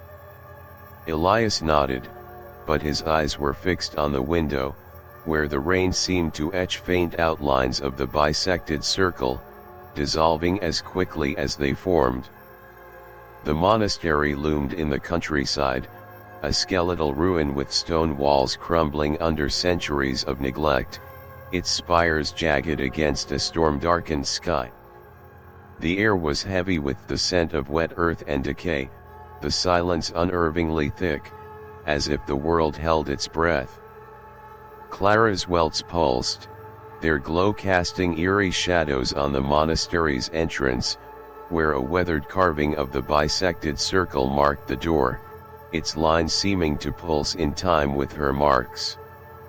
"This place feels wrong," Elias whispered, his glow stick trembling in his hand. "Like it's been waiting for us." They stepped inside, the door groaning shut with a sound like a dying gasp, sealing them in a cavernous hall lined with shattered statues, saints with hollowed eyes, their hands clutching broken tablets etched with the bisected circle. The air grew colder, the scent of decay now laced with a metallic tang, like blood left to congeal. Clara's flashlight flickered, its beam catching a spiral staircase descending into darkness. "The diary's down there," she said, her voice barely audible over a faint hum rising from the stone, an echo of the chapel's heartbeat, but slower, more deliberate. The staircase led to a subterranean crypt, its walls etched with the bisected circle, the symbols glowing faintly as if alive. In the center stood a stone sarcophagus, its lid carved with a depiction of a priest, Father Matteo, his face frozen in a silent scream, clutching a book that pulsed with the same sickly yellow light as Clara's welts. "This is it," Clara said, her heart pounding. She brushed the dust from the sarcophagus, revealing an inscription in Latin, "Veritas in umbra celata est." "The truth is hidden in the shadows." Elias pried open the sarcophagus, its lid grinding against the stone, releasing a gust of air that smelled of ash and iron. Inside lay a skeleton, its bones brittle, clutching a leather-bound diary. Clara reached for it, her welts flaring with pain, but the moment her fingers grazed the cover, the crypt trembled, the hum swelling into a piercing wail that clawed at her ears. The symbols on the walls flared brighter, pulsing in rhythm with her marks. The diary's pages opened on their own, revealing a frantic script. The Codex Umbra is their prison. The Watchers are not gods, they are prisoners, bound by blood. The ritual frees them, but the marked one can seal them. Find the key in the blood. Clara's vision blurred, images flooding her mind, priests kneeling before a glowing codex, their blood pooling into its pages, watchers rising from a void. The voice returned, cold and ancient, "Your blood will free us." She stumbled back, the diary slipping from her hands, its pages bleeding ink that dripped to the floor, forming a pool that shimmered like liquid fire. The air grew frigid, frost creeping across the sarcophagus, forming patterns of the bisected circle. Elias grabbed her arm, his face ashen. "Clara, we need to." His words were cut off as the crypt's walls split, revealing a hidden chamber beyond. Inside, a single candle burned, its flame blood red, illuminating a figure, not Father Matteo's skeleton, but a living man, cloaked in tattered robes, his face gaunt, his eyes glowing with the same yellow light as the Watchers. "You've come too late," he rasped, his voice a mix of human and inhuman tones. "I am Matteo, the lost priest. I hid the diary to trap the Watchers, but the order found me."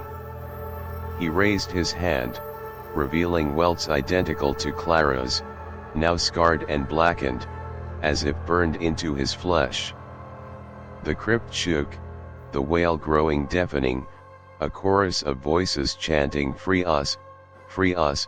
The candle flared, its light revealing the walls, now covered in carved faces, Clara's, Elias's, Marco's, Sophia's, and countless others, their eyes hollow, their mouths open in silent screams. The diary's pages turned faster, the ink rising into the air, forming a vortex that pulsed with Clara's welts. Matteo stepped forward, his glowing eyes locking onto hers, and the voice hissed through the crypt, "The key is your blood." The floor cracked, the vortex widening, and Clara felt her body weaken, as if her life were being drained into the ink. The carved faces began to move, their stone mouths chanting in unison with the wail, their eyes flaring with yellow light. Clara's phone vibrated, its screen flickering despite its dead battery, displaying a live feed of the crypt, her face, now part of the stone, screaming alongside the others. The vortex pulsed, and from its center emerged a grotesque hand, not human, its fingers tipped with claws that dripped black ink, reaching for Clara's heart. The hand paused, its claws grazing her chest, and the voice roared, "You are the door." Clara screamed, her welts burning white hot, as the hand tightened, its ink seeping into her skin, merging with her marks. Elias lunged, pulling her back, but the faces on the walls screamed louder, their stone mouths splitting wider, and the crypt began to collapse, stones falling like guillotines. Matteo's glowing eyes widened, and he whispered, "The diary, it's not enough." The vortex flared, and Clara felt her blood burn, as if the Watchers were pulling her into their realm. If you stood before a crypt where your face was carved among the damned, whispering your doom, what secret would you whisper back to defy the Watchers' grasp? Drop your hidden truth below to help Clara seal the Codex's curse. Chapter 9, The Unholy Pact. The crypt's collapsing stones still echoed in Clara Voss's ears, the grotesque inky hand and Father Matteo's glowing eyes searing her memory as she and Elias Kane staggered through the Roman countryside, the storm's roar chasing them like a predator. The carved faces on the crypt's walls, her own among them, screaming in silent torment, haunted her every step, Her welts, now spreading across her shoulders, burned with a sickly yellow glow, pulsing with the Codex Umbra's script, as if the watchers were tightening their grip. The voice that had roared "You are the door" lingered in her mind, its cold, ancient weight a constant reminder of her cursed blood. Elias clutched his sodden notebook, its pages crumbling, his face pale under the rain's relentless assault. Matteo wasn't just a priest, he said, his voice hoarse over the wind. He tried to trap the watchers, and they turned him into that.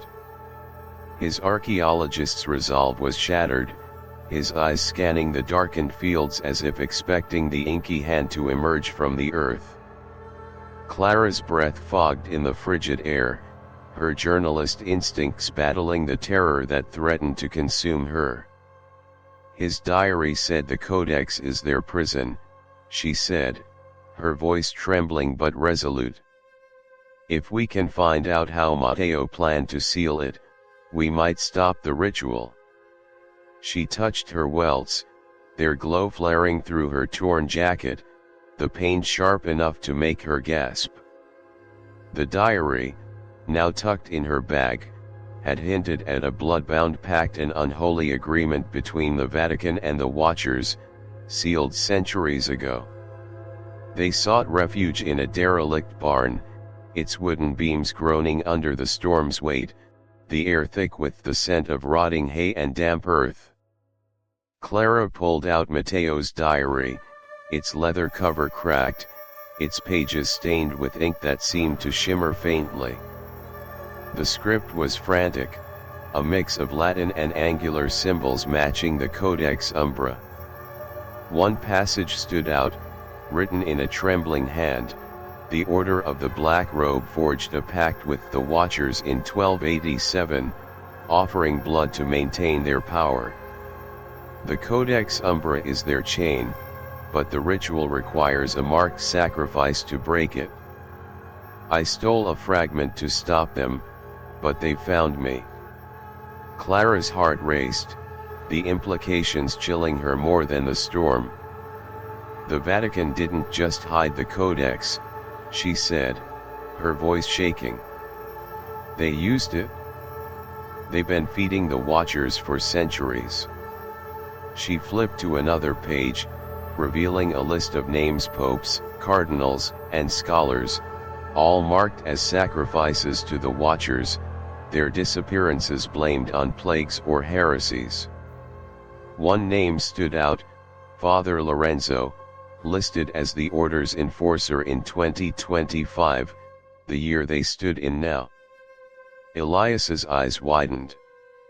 Lorenzo's still alive, he said, his voice barely audible. He's running this now. And Sophia, she was part of it?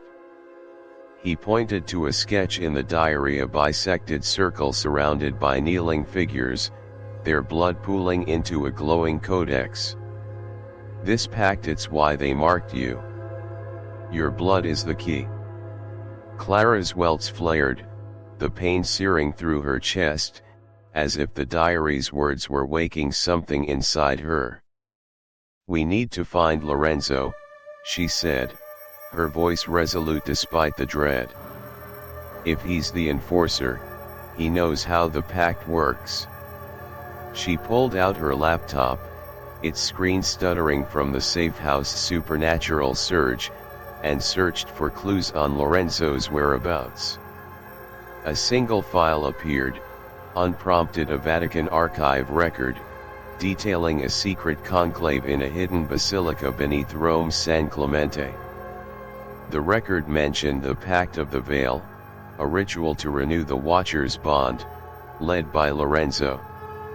We go to San Clemente, Clara said, her heart pounding. If the order's meeting there, we can confront Lorenzo and end this. Elias nodded, but his hands trembled, his glow stick casting a feeble green light that seemed to shrink in the barn's darkness. The basilica beneath San Clemente was a labyrinth of ancient stone, its air thick with the scent of wax and incense, the silence broken by a faint hum, like the heartbeat from the chapel. Clara's welts pulsed, their glow casting eerie shadows on the walls, where faded frescoes depicted robed figures offering blood to a glowing codex. The bisected circle was everywhere, etched into the stone, its lines seeming to writhe. "This is their sanctuary," Elias whispered, his voice shaking. "The order's been here for centuries." They descended deeper, the hum growing louder, the air colder, as if the basilica were alive. At the heart of the labyrinth stood a stone altar, its surface carved with the bisected circle, now pulsing with a blood-red glow. On it lay a single page, its script identical to the Codex Umbra, its edges curling like a living thing. Clara's welts burned hotter, the pain spreading to her head, a pressure building behind her eyes. "This is it," she said, her voice trembling. "The pack's here."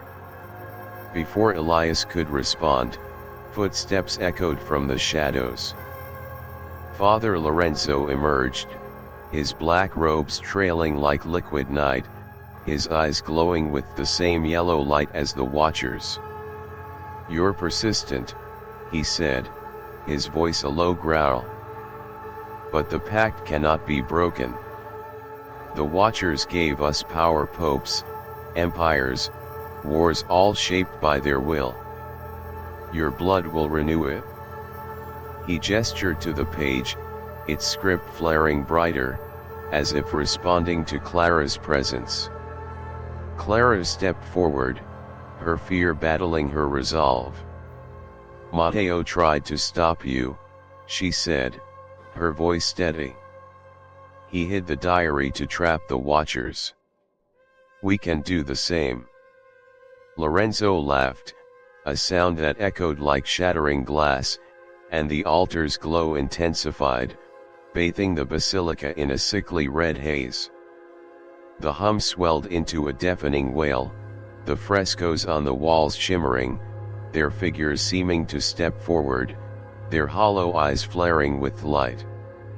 Clara's welts pulsed in rhythm, the pain unbearable, as if her blood were being drawn to the page.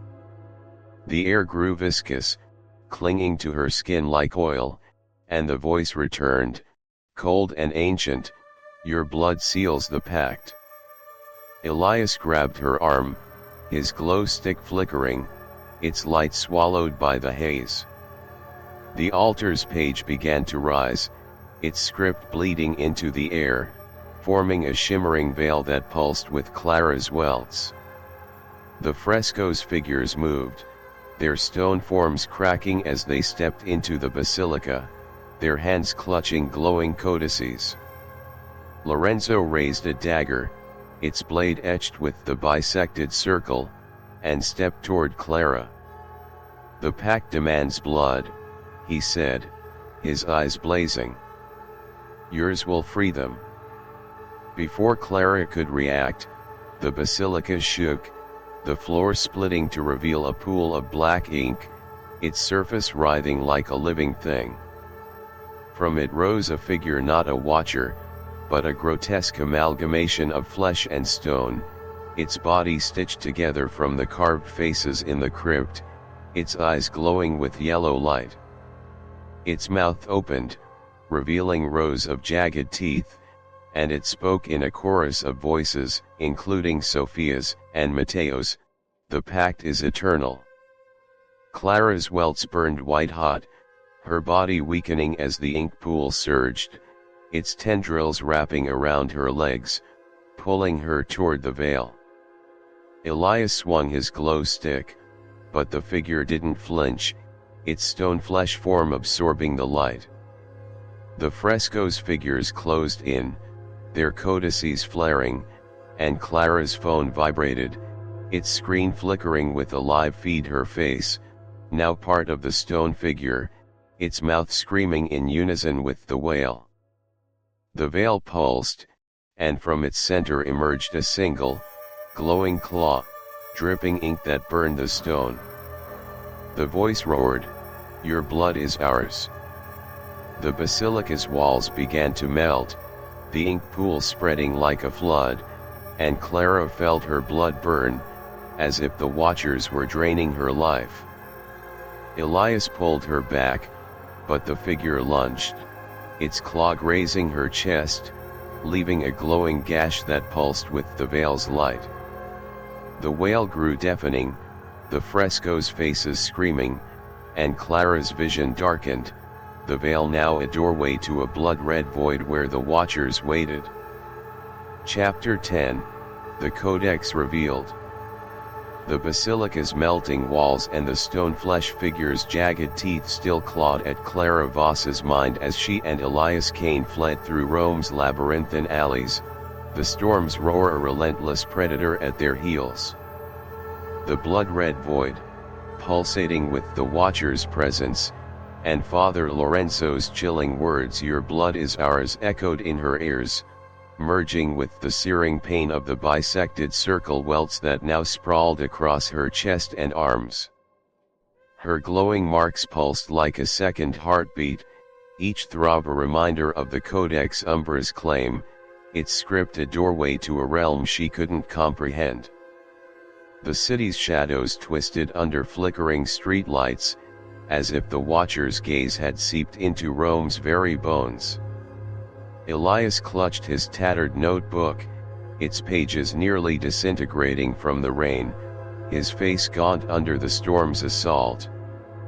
"The Order's been playing this game for centuries," he said, his voice barely audible over the wind's howl. "Lorenzo, Sophia, they're all part of it. And Matteo, he tried to stop them and paid the price." His archaeologist's resolve was a flicker in the dark, his eyes darting to every corner as if expecting the stone flesh figure to rise from the pavement. Clara's breath fogged in the icy air, her journalist instincts battling the terror that threatened to drown her. "Matteo's diary said the Codex is their prison," she said, her voice trembling but resolute. "If we can find it, really find it, we might trap the Watchers for good." She touched her welts, their glow flaring through her soaked jacket, the pain sharp enough to make her stagger. The diary, tucked in her bag, had hinted at a hidden vault beneath the Vatican, where the Codex Umbra was guarded by the Order of the Black Robe. "We need to get to the Vatican. If Lorenzo's there, so is the Codex." They sought refuge in a derelict warehouse near the Tiber, its rusted beams groaning under the storm's weight, the air thick with the scent of oil and decay. Clara pulled out Matteo's diary, its leather cover cracked and stained with ink that seemed to shimmer faintly. A passage caught her eye, written in a frantic scrawl, "The Codex Umbra lies in the vault of shadows, beneath the Vatican's heart. The Order guards it, but the marked one can enter. Beware the key, it demands blood." A crude map sketched beside it pointed to a secret passage under St. Peter's Basilica, marked with the bisected circle. "This is it," Clara said, her heart pounding. "The Vault of Shadows. If we can get in, we can end this." Elias nodded, but his hands trembled, his glow stick casting a feeble green light that seemed to shrink in the warehouse's darkness. The welts on Clara's arm flared, as if sensing the Codex's proximity, the pain spreading to her head like a vice. The journey to St. Peter's was a blur of paranoia, the city's streets a maze of shadows and rain. The Vatican loomed under the storm-darkened sky, its domes shrouded in mist, as if guarding its secrets. Clara's welts pulsed, their glow casting eerie shadows on the cobblestones, guiding them to a hidden grate near the basilica's edge. The bisected circle was etched into its surface, its lines glowing faintly, as if alive. "This is the entrance," Clara whispered, her voice shaking. The diary was right. Elias pried open the grate, its rusted hinges screaming, releasing a gust of air that smelled of damp stone and ancient wax. They descended a spiral staircase, the walls closing in, their surfaces etched with the bisected circle, each symbol pulsing in rhythm with Clara's welts. The air grew colder, the hum from the basilica above returning, now a low, guttural pulse that vibrated through the stone. The staircase led to a massive iron door, its surface carved with a colossal bisected circle, its lines glowing blood red, surrounded by smaller symbols that writhed like serpents. "This is the Vault of Shadows," Elias said, his voice barely audible. "Whatever's behind this door, it's not human." Clara nodded, her welts burning white hot, the pain unbearable, as if the Codex were calling her. She pressed her hand against the door, and the symbols flared, the iron groaning as it swung open, revealing a cavernous chamber lit by flickering torches. Their flames cast a sickly yellow glow, matching the light of her welts, and the air was thick with the scent of incense and blood. At the chamber's center stood a stone pedestal, and on it rested the Codex Umbra, a massive tome, its cover bound in cracked leather, its pages glowing with angular script that pulsed like a heartbeat. The bisected circle was etched into its cover, its lines writhing as if alive. Clara's welts flared, the pain spreading to her chest, and she felt a voice not heard, but felt inside her skull, "You have come to us." Elias grabbed her arm, his face pale. "Clara, don't touch it," he whispered, his glow stick trembling. But the Codex seemed to pull her, its glow sinking with her welts, the hum rising into a deafening wail. The torches flared, their flames turning blood red, and the chamber's walls shimmered, revealing frescoes of watchers' winged, hollow-eyed figures, their hands clutching glowing codices, their forms towering over kneeling humans marked with the bisected circle. Clara stepped toward the pedestal, her body moving against her will, the pain in her welts guiding her like a puppet. The Codex's pages opened on their own, revealing script that bled into the air, forming a shimmering veil that pulsed with her heartbeat. The voice roared, "Your blood opens the door." She felt a pressure behind her eyes, images flooding her mind, ancient cities under alien skies, humans sacrificing their blood to glowing codices, watchers rising from voids to claim their due. Before she could reach the Codex, footsteps echoed from the shadows. Father Lorenzo emerged, his black robes trailing like liquid night, his eyes blazing with yellow light. "You cannot stop the pact," he said, his voice a growl. "The Watchers chose you, Clara. Your blood will free them." He raised a dagger, its blade etched with the bisected circle, and stepped toward her. The chamber shook, the floor cracking to reveal a pool of black ink, its surface writhing like a living thing. From it rose a figure, not a watcher, but a grotesque amalgamation of flesh and shadow, its body pulsating with veins of glowing script, its eyes hollow voids that mirrored the Codex's glow. Its voice was a chorus, including Sophia's and Mateo's, "The pact is sealed." Clara's welts burned white hot, her body weakening as the ink pool surged, its tendrils wrapping around her legs, pulling her toward the veil. Elias lunged, swinging his glow stick, but the figure absorbed the light, its form growing larger. The frescoes watchers stepped forward, their stone forms cracking, their codices flaring. Clara's phone vibrated, its screen flickering with a live feed, her face, eyes hollow, merging with the figure's pulsating flesh. The veil pulsed, and from its center emerged a massive, glowing eye, its pupil a swirling void that seemed to swallow the chamber's light.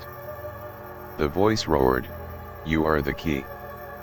The chamber's walls began to dissolve, the ink pool spreading like a flood, and Clara felt her blood burn, as if the watchers were draining her life. Elias pulled her back, but the figure lunged, its glowing claws slicing her arm, leaving gashes that pulsed with the Codex's light. The wail grew deafening, the frescoes' faces screaming, and Clara's vision darkened, the veil now a doorway to a realm of jagged spires and blood-red skies. If you stood before the Codex Umbra, its script burning your fate into your blood, what ancient chant would you wield to defy its power? Post your chant in the comments to aid Clara's fight against the Watcher's Pact. Chapter 11, The Summoning.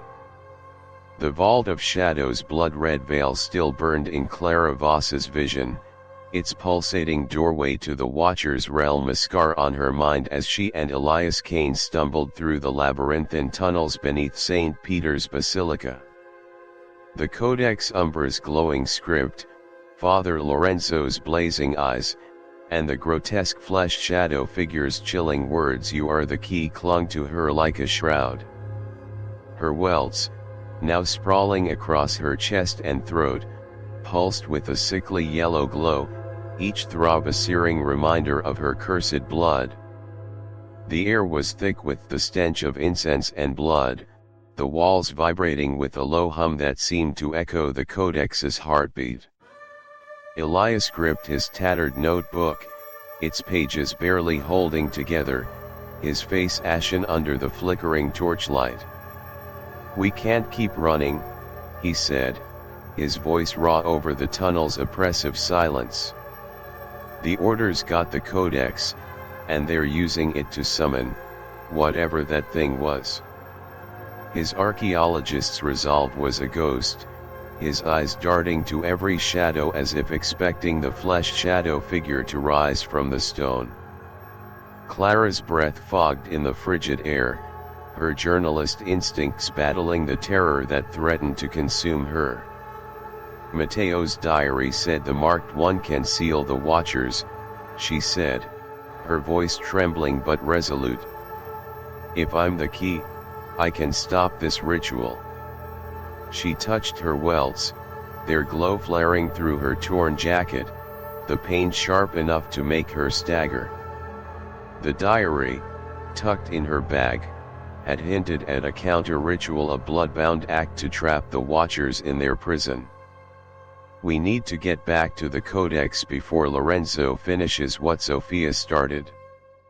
They navigated the tunnels, the hum growing louder, the walls etched with the bisected circle, their lines pulsing in rhythm with Clara's welts. The air grew colder, the scent of blood now laced with something acrid, like charred bone.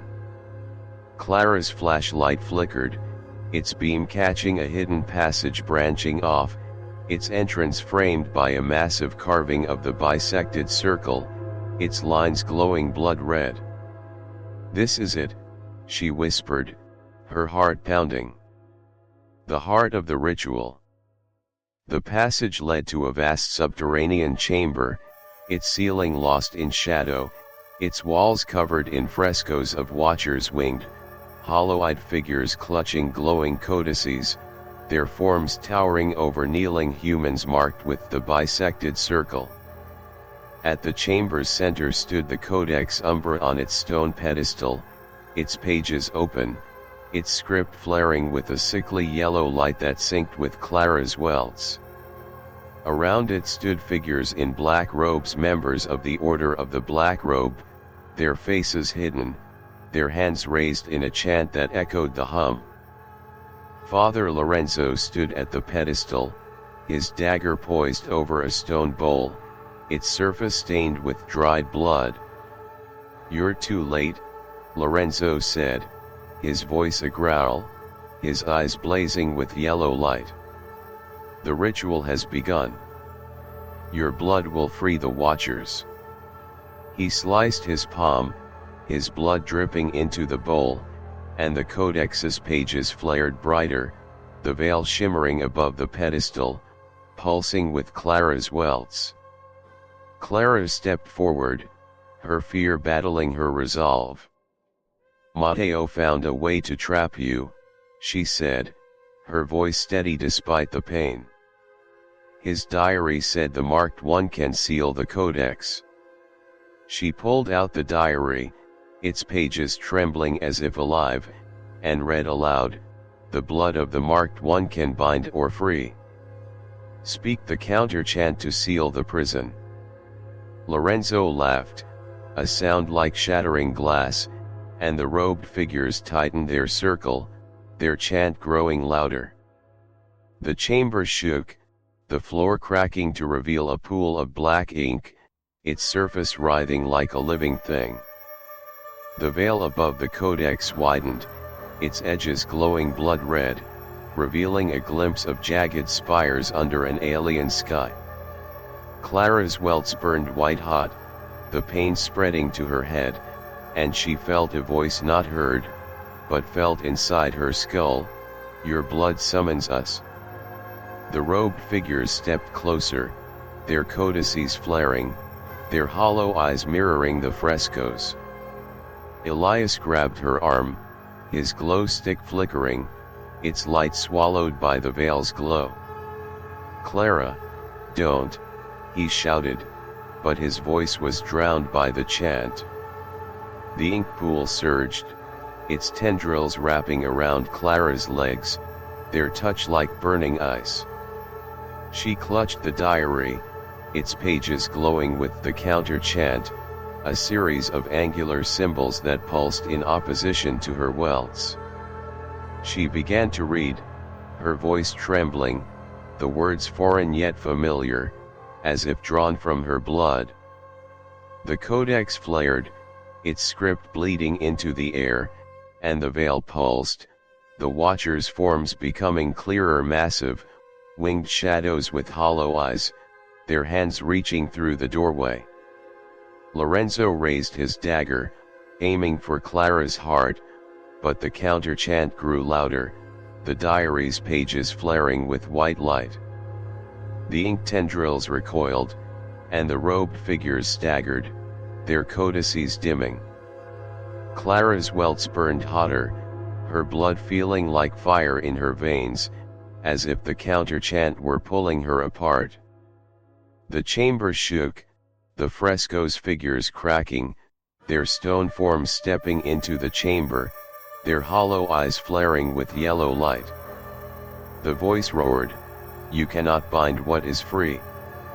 Clara's phone vibrated, its screen flickering despite its dead battery, displaying a live feed, her face, eyes hollow, merging with the Watchers' forms in the veil.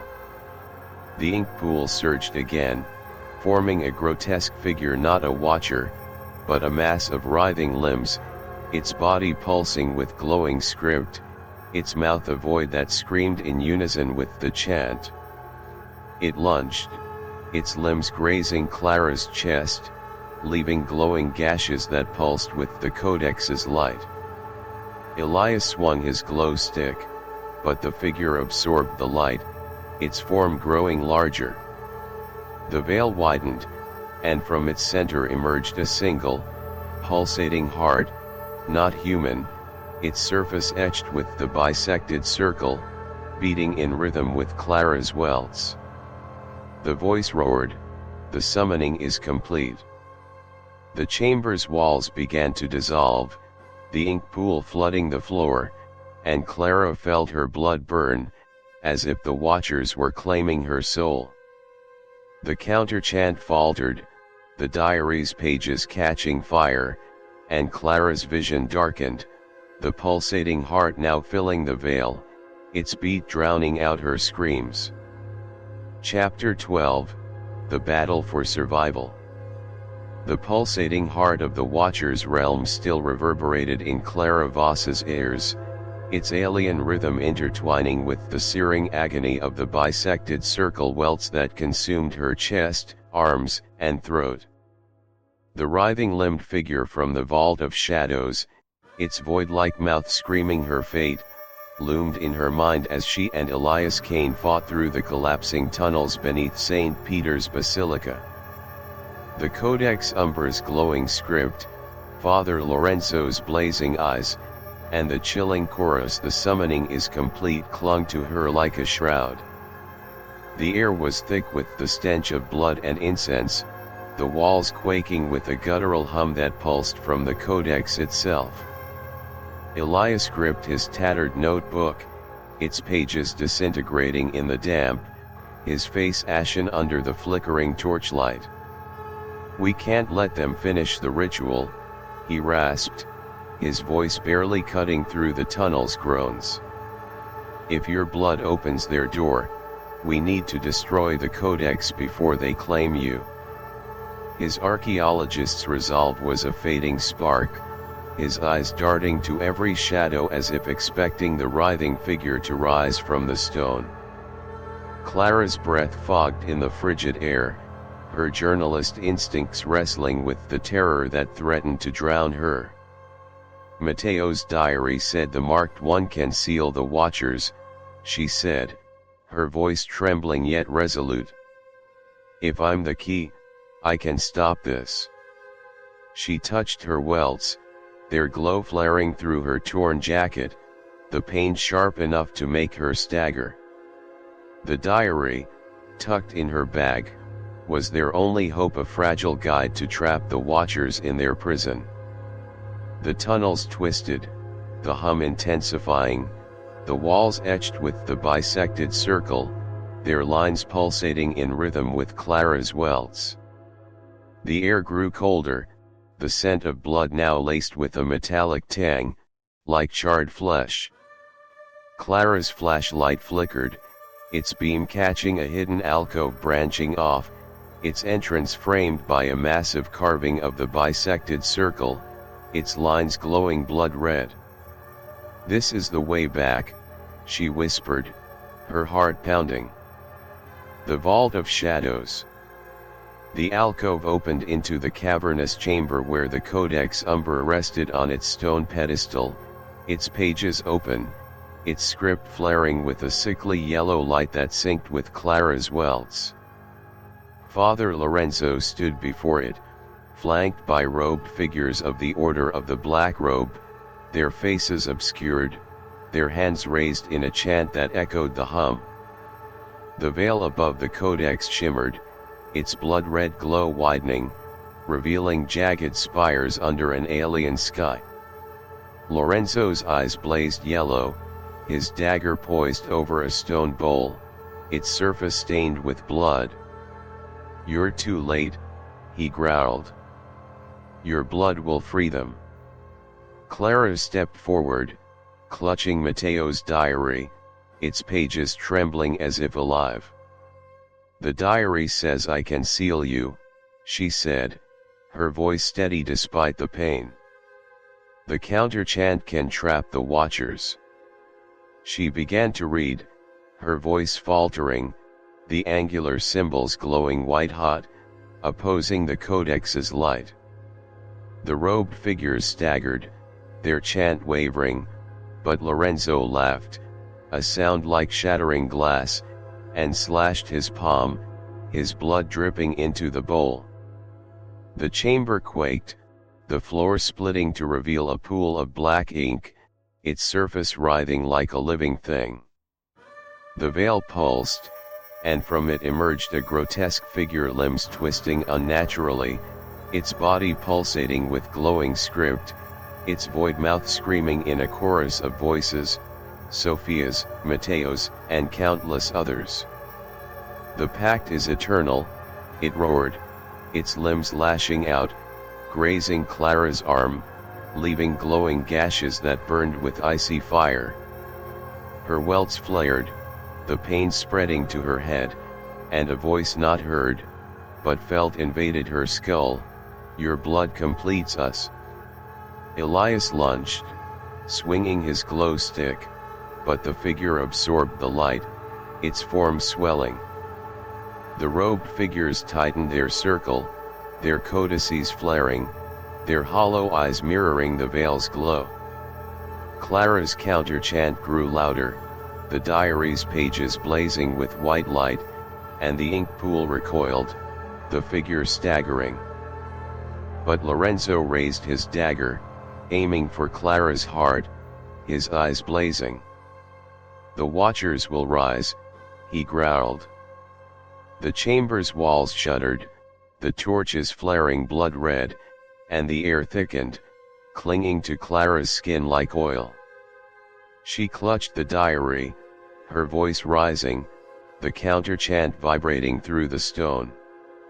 The veil flickered, its edges wavering, but the figure lunged, its limbs wrapping around her legs, pulling her toward the ink pool. Elias grabbed her, his hands slipping on her glowing skin, but the robed figures closed in, their codices pulsing in rhythm with her welts. Clara's phone vibrated, its screen flickering despite its dead battery, displaying a live feed, her face, eyes hollow, merging with the figure's pulsating flesh, the words "You are the key" flashing across the screen.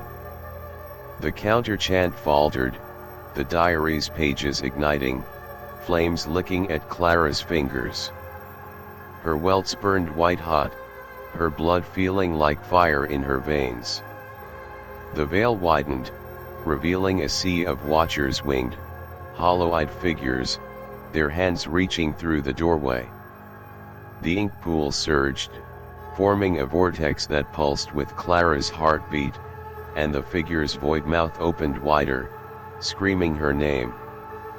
The chamber's walls began to dissolve, the ink flood rising, and Clara felt her life draining, as if the Watchers were pulling her into their realm. Elias swung his glow stick, its light flaring briefly, but the figure didn't flinch. Lorenzo lunged, his dagger slicing Clara's chest, drawing blood that sizzled into the ink pool, making the veil flare brighter. The voice roared, "The door is open." Clara's vision darkened, the counter-chant fading, and from the vortex emerged a grotesque, pulsating mass, not a hand, but a writhing cluster of eyes, each glowing with the bisected circle, staring into her soul. The eyes pulsed, their gaze burning through her, and the chamber trembled, the frescoes Watchers stepping forward, their stone forms splintering. The mass spoke, its voice a cacophony of screams, "You cannot close what we have opened." Clara's blood burned, her body weakening as the eyes' gaze intensified, their light merging with her welts. The vortex widened, pulling at the air like a hungry void, and the chamber's walls melted, revealing a blood-red sky where Watchers loomed. Elias screamed, his voice drowned by the cacophony, as Clara felt her life slip away, her blood fueling the vortex. If you faced a vortex of writhing eyes summoning an ancient horror, what sacred vow would you swear to seal it shut? Smash that like button to lend Clara your strength, and post your vow in the comments to stand against the Watcher's wrath. Chapter 13, The Betrayer's Motive. The writhing eyes of the Watcher's vortex still burned in Clara Voss's vision, their searing gaze merging with the agony of the bisected circle welts that consumed her body. The collapsing vault of shadows, Father Lorenzo's dagger, and the grotesque figure's chilling chorus, "You cannot close what we have opened," clung to her like a noose as she and Elias Kane clawed their way through the crumbling tunnels beneath St. Peter's Basilica. The Codex Umbra's glowing script pulsed in her mind, its doorway to an alien realm threatening to swallow her soul. The air was thick with the stench of blood and charred stone, the walls quaking with a guttural hum that seemed to emanate from her own burning blood. Elias gripped his tattered notebook, its pages reduced to sodden pulp, his face gaunt under the flickering torchlight. "Sophia set us up," he rasped, his voice raw over the tunnel's groans. "She wanted you in that vault, Clara. Your blood, it's what they need." His archaeologist's resolve was a fading ember, his eyes darting to every shadow as if expecting the writhing-eyed figure to rise. Clara's breath fogged in the frigid air, her journalist instincts wrestling with the terror that threatened to consume her. "Mateo's diary said the marked one can seal the watchers," she said, her voice trembling yet resolute. "If Sophia's with the order, she knows how to stop this or why they need me." She touched her welts, their glow flaring through her torn jacket, the pain sharp enough to make her stagger. The diary, tucked in her bag, was their only guide, its cryptic counterchant their last hope to trap the watchers. The tunnels twisted, the hum intensifying, the walls etched with the bisected circle, their lines pulsating in rhythm with Clara's welts. The air grew colder, the scent of blood now laced with a metallic tang, like rusted iron. Clara's flashlight flickered, its beam catching a hidden passage branching off, its entrance framed by a massive carving of the bisected circle, its lines glowing blood red. "This is our way out," she whispered, her heart pounding, though the welt seemed to pull her toward it, as if the Codex itself were guiding her. The passage led to a subterranean chamber, smaller and more oppressive, its walls covered in frescoes of kneeling figures offering blood to a glowing Codex. At the center stood a stone table, its surface stained with dark, congealed blood, and on it lay a single page from the Codex Umbra, its script flaring with sickly yellow light. Clara's welts burned white-hot, sinking with the page's glow, and she felt a voice not heard, but felt inside her skull, "You cannot escape your blood." Before Elias could speak, a figure emerged from the shadows. Sophia, her eyes blazing with the same yellow light as the watchers, her scarred welts glowing through her torn sleeve. "You're still fighting," she said, her voice a chilling blend of human and inhuman tones. "But you don't understand, Clara. I didn't betray you, I saved you." She stepped toward the table, her movements fluid, as if guided by an unseen force. "The Watchers chose me years ago, when I found the Codex in the Vatican archives. They showed me the truth: humanity was created to serve them, to fuel their return. But I chose you to take my place." Clara's heart stopped, the pain in her welts intensifying. "Take your place," she said, her voice shaking. "You led us into a trap." Sophia's smile was cold, her eyes glowing brighter. "Not a trap, a purpose. The Order of the Black Robe believes they control the Watchers, but they're wrong. The Watchers need a vessel, a marked one with blood pure enough to open the door. I was that vessel, but I refused to die for them. So I brought you here, Clara. Your exposés, your defiance, it made you perfect." She gestured to the page, its script flaring, and the chamber shook, the frescoes' figures shimmering as if alive. Elias lunged, his glow stick flaring, but Sophia raised a hand, and the air thickened, pinning him against the wall. "Don't," she said, her voice a growl. "The Watchers are already here." The page on the table pulsed, its script bleeding into the air, forming a shimmering veil that glowed with Clara's welts. The voice roared, "Your blood is ours." Clara clutched the diary, her voice trembling as she tried the counter-chant, its angular symbols flaring white-hot. The veil flickered, but Sophia laughed, her eyes blazing. "You think Matteo's chant can stop them? He failed, just like you will." She stepped closer, her scarred welts glowing in rhythm with Clara's, and the chamber's walls cracked, revealing a pool of black ink that writhed like a living thing. The hum swelled into a deafening wail, the frescoes' figures stepping forward, their hollow eyes flaring with yellow light. Clara's welts burned, her blood feeling like fire in her veins, and the voice roared, "You were born for this." The ink pool surged, forming a grotesque figure, not a watcher, but a mass of writhing tendrils, its surface pulsating with glowing script, its void-like eyes staring into Clara's soul. It lunged, its tendrils grazing her chest, leaving glowing gashes that pulsed with the veil's light. Elias broke free, swinging his glow stick, but the figure absorbed the light, its form swelling.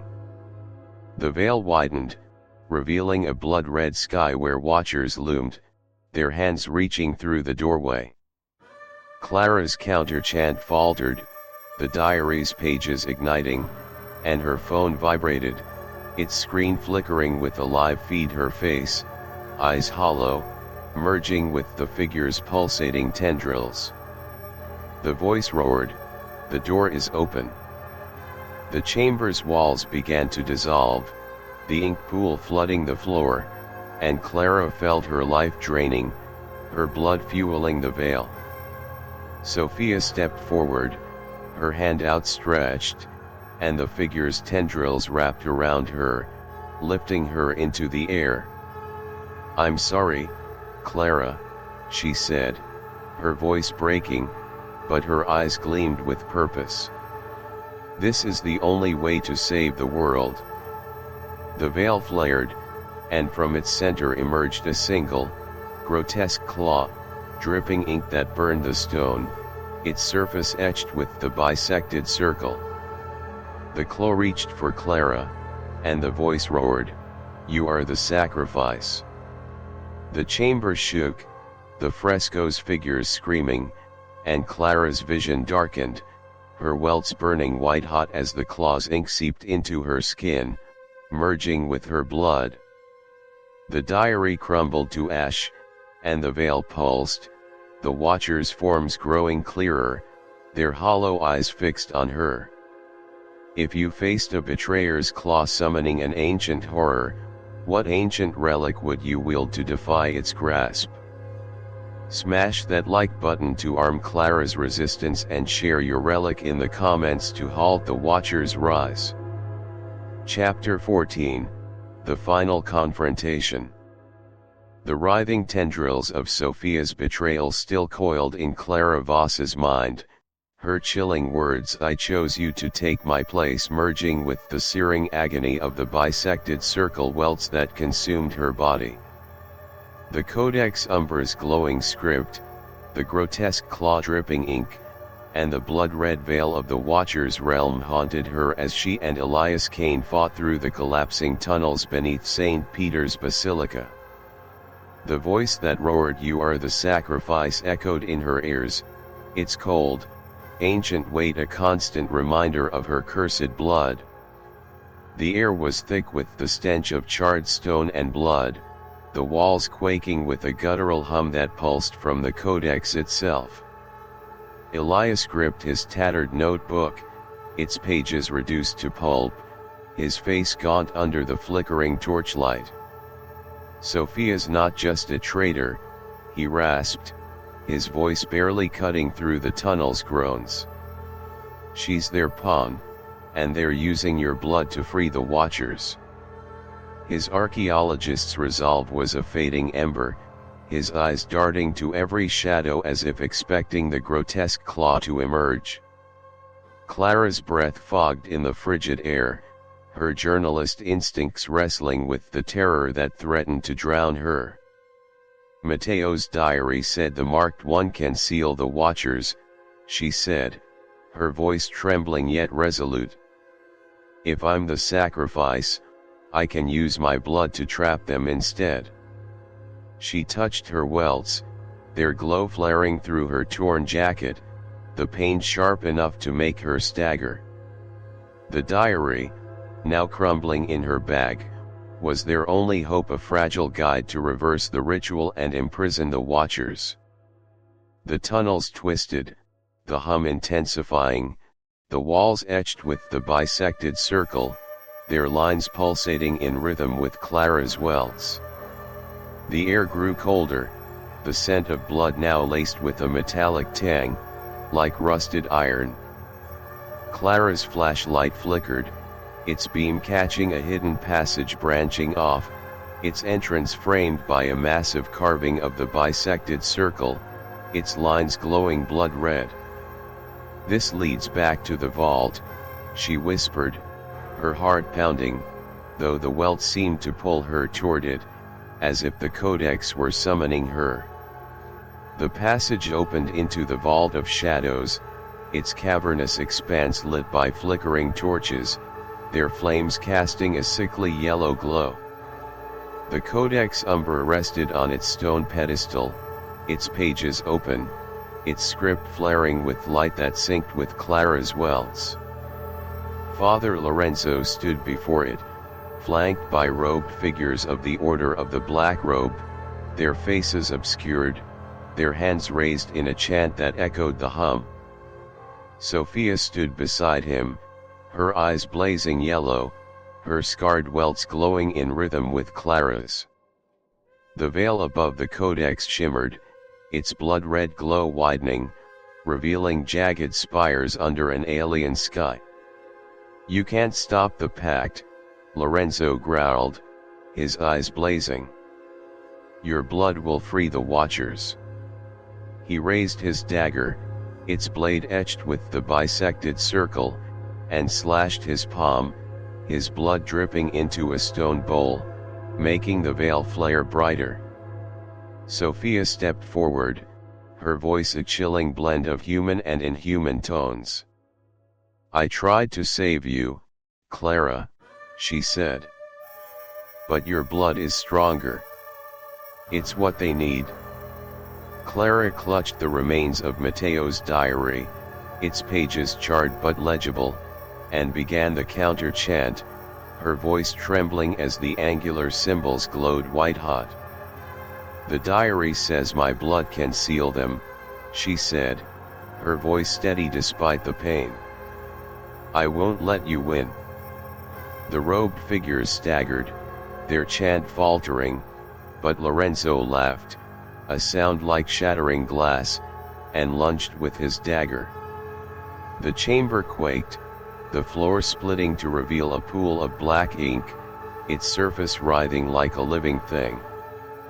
The veil pulsed, and from it emerged a grotesque figure, a mass of pulsating flesh, its surface crawling with glowing script, its void-like eyes staring into Clara's soul. It spoke in a chorus of voices, Sophia's, Matteo's, and countless others, "The pact is eternal." Its limbs lashed out, grazing Clara's arm, leaving glowing gashes that burned with icy fire. Her welts flared, the pain spreading to her head, and a voice not heard, but felt roared, "Your blood completes us." Elias swung his glow stick, its light flaring briefly, but the figure absorbed it, its form swelling. The robed figures tightened their circle, their codices flaring, their hollow eyes mirroring the veil's glow. Clara's counter-chant grew louder, the diary's pages blazing with white light, and the ink pool recoiled, the figure staggering. But Sophia raised her hand, and the air thickened, pinning Elias against the wall. "You were always the key," she said, her eyes blazing. I gave you to them to save myself. The chamber's walls cracked, the torches flaring blood red, and the air grew viscous, clinging to Clara's skin like oil. She clutched the diary, her voice rising, the counter-chant vibrating through the stone. The veil flickered, its edges wavering, but the figure lunged, its limbs wrapping around her legs, pulling her toward the ink pool. Clara's welts burned white-hot, her blood feeling like fire in her veins. Her phone vibrated, its screen flickering with a live feed, her face, eyes hollow, merging with the figure's pulsating flesh, the words "You are the sacrifice" flashing across the screen.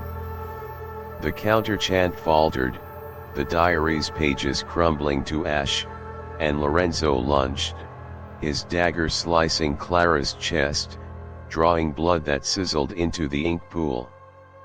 The veil flared brighter, and from its center emerged a colossal, pulsating mass, not a figure, but a writhing entity of eyes, claws, and glowing script, its form filling the chamber. It spoke, its voice a cacophony of screams, "The door is ours." The chamber's walls dissolved, the ink pool flooding the floor, and Clara felt her life draining, her blood fueling the veil. Elias broke free, grabbing a shard of the diary's cover, its symbols still glowing, and thrust it into the ink pool. The figure recoiled, its screams shaking the chamber, but the veil widened, revealing a blood-red sky where watchers loomed, their hands reaching through the doorway. Clara's blood burned, her vision darkening, and the entity's eyes pulsed, their gaze boring into her soul. The voice roared, "You cannot seal what is broken." The chamber collapsed, stones falling like guillotines, and Clara's welts flared, her body lifting as the entity's claws sank into her, merging with her blood. Chapter 15, The Aftermath. The blood-red void of the Watcher's realm still seared Clara Voss's vision, its jagged spires and writhing entity a scar on her soul as she stumbled out of the collapsing vault of shadows. The Codex Umbra's pulsating script, Father Lorenzo's blazing eyes, and Sophia's chilling betrayal, "You are the sacrifice," clung to her like a shroud. Her welts, now sprawling across her chest, arms, and throat, burned with a sickly yellow glow, each throb a reminder of the ritual that had nearly consumed her. The air in Rome's desolate streets was heavy with the scent of rain and ash, the city's shadows twisting under flickering street lights as if the Watcher's gaze lingered. Elias Kane staggered beside her, his tattered notebook reduced to sodden scraps, his face gaunt under the storm's fading light. "We didn't stop them," he rasped, his voice raw from the ordeal. "The Codex is still out there, and your blood, it's still their key." His archaeologist's resolve was a ghost, his eyes darting to every corner as if expecting the writhing entity to rise from the pavement. Clara's breath fogged in the chilly air, her journalist instincts battered by the trauma that threatened to unravel her. "We survived," she said, her voice trembling but resolute. "Matteo's diary said the marked one can seal the Watchers. We destroyed part of the Codex, maybe that weakened them." She touched her welts, their glow dimmer now but still pulsing, the pain sharp enough to make her wince. The charred remains of the diary, tucked in her bag, were a fragile reminder of their fight. "But Sophia and Lorenzo, they're still out there. And the order won't stop." They sought refuge in a derelict church on Rome's outskirts, its pews splintered, its altar draped in cobwebs. The air was thick with the scent of mold and wax, the silence broken by the distant drip of rainwater. Clara's welts cast a faint glow, illuminating the walls, where faded frescoes depicted saints with hollow eyes, their hands clutching broken tablets. She pulled out the diary's remains, its pages reduced to ash-streaked fragments, and found a final note, barely legible: the Codex's power lingers in the marked. The Watchers will hunt until the pact is complete. Seek the final fragment in the city's heart. Clara's heart raced, the implications chilling her more than the damp air. The city's heart, she said, her voice shaking. That's the Vatican. There's another fragment, something the Order still controls. She pulled out her laptop, its screen stuttering from the vault's supernatural surge, and searched for clues. A single file appeared, unprompted: a Vatican record of a hidden reliquary beneath the Sistine Chapel, rumored to house a fragment of the Shadow Book. The record mentioned disappearances linked to the Order, bodies found with glowing welts, their blood drained. Elias's eyes widened. They're still sacrificing people, he said, his voice barely audible. And you're next unless we find that fragment.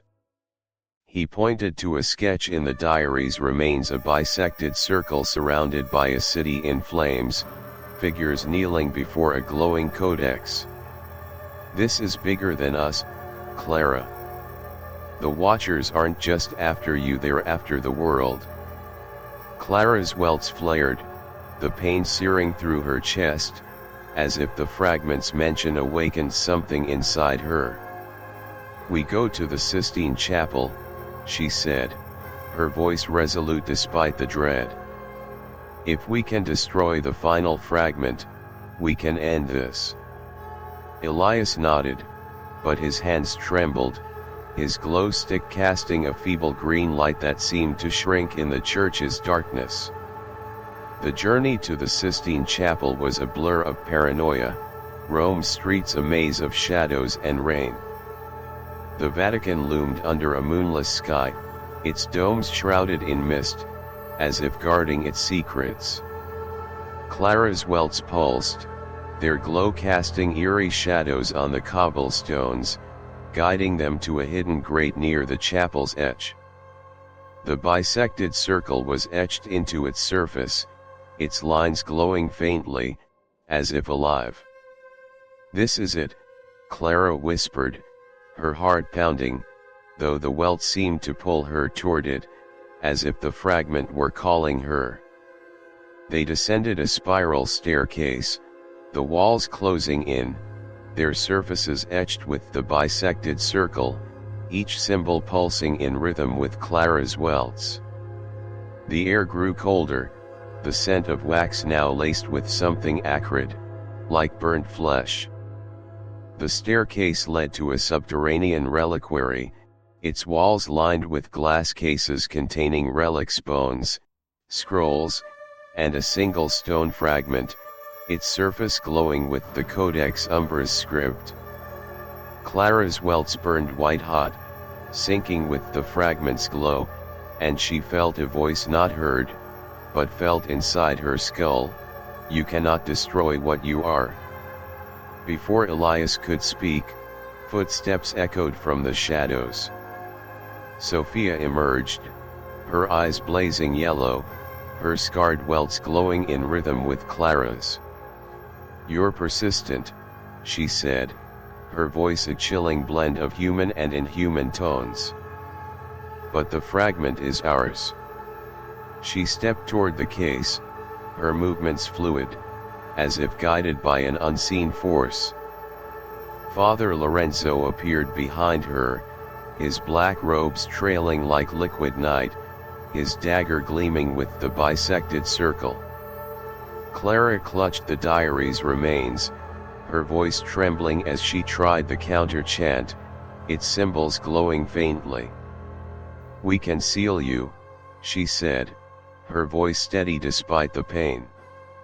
The diary says the marked one can end this. Sophia laughed, a sound like shattering glass, and Lorenzo raised his dagger, aiming for Clara's heart. The reliquary shook, the floor cracking to reveal a pool of black ink, its surface writhing like a living thing. The fragment flared, its script bleeding into the air, forming a shimmering veil that pulsed with Clara's welts. The voice roared, "Your blood completes us." The robed figures of the order emerged from the shadows, their codices flaring, their hollow eyes mirroring the veil's glow. Clara's counter-chant grew louder, the diary's fragments blazing with white light, but the ink pool surged, its tendrils wrapping around her legs, pulling her toward the veil. Elias lunged, swinging his glow stick, but the tendrils absorbed the light, their forms swelling. Sophia raised her hand, and the air thickened, pinning Elias against the wall.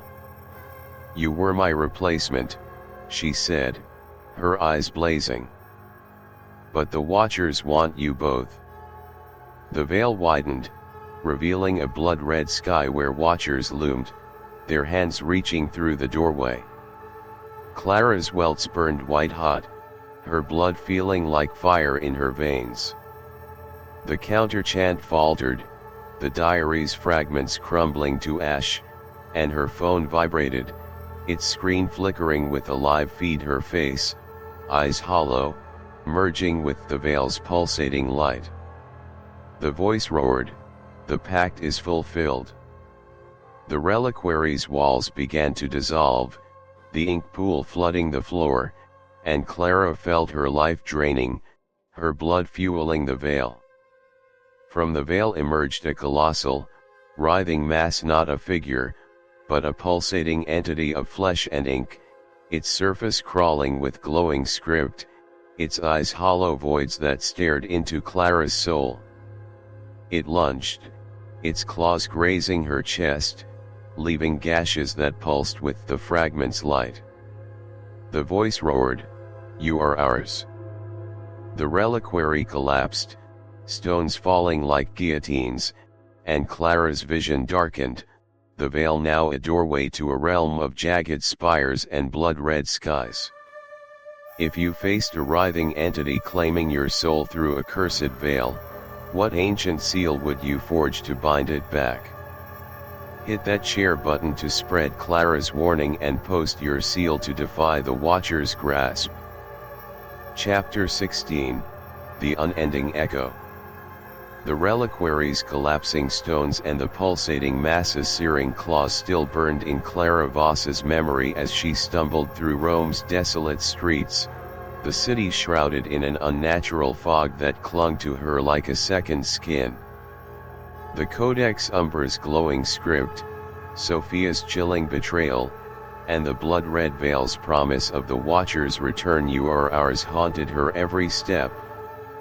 Her welts, now fading but still etched across her chest, arms, and throat, pulsed faintly with a sickly yellow glow, each throb a reminder of the ritual that had nearly consumed her. The air was thick with the scent of damp stone and ozone, as if Rome itself were mourning the battle that had left Clara broken but alive. Elias Kane staggered beside her, his tattered notebook reduced to a handful of sodden pages, his face gaunt under the flickering streetlights. "We didn't destroy the Codex," he rasped, his voice raw from the ordeal. "That fragment, it's still out there, and the Watchers, they're not gone." His archaeologist's resolve was a distant memory, his eyes scanning the fog as if expecting the pulsating mass to rise from the shadows. Clara's breath fogged in the chilly air, her journalist instincts battered by the trauma that threatened to unravel her. "We stopped the ritual," she said, her voice trembling but resolute. "The counter-chant worked, at least for now. But Sophia and Lorenzo are still out there, and the order won't stop." She touched her welts, their faint glow a lingering curse, the pain dull but ever present. The charred remains of Matteo's diary, tucked in her bag, were a fragile reminder of their fight. The diary said the final fragment is in the city's heart. We need to find it before they do.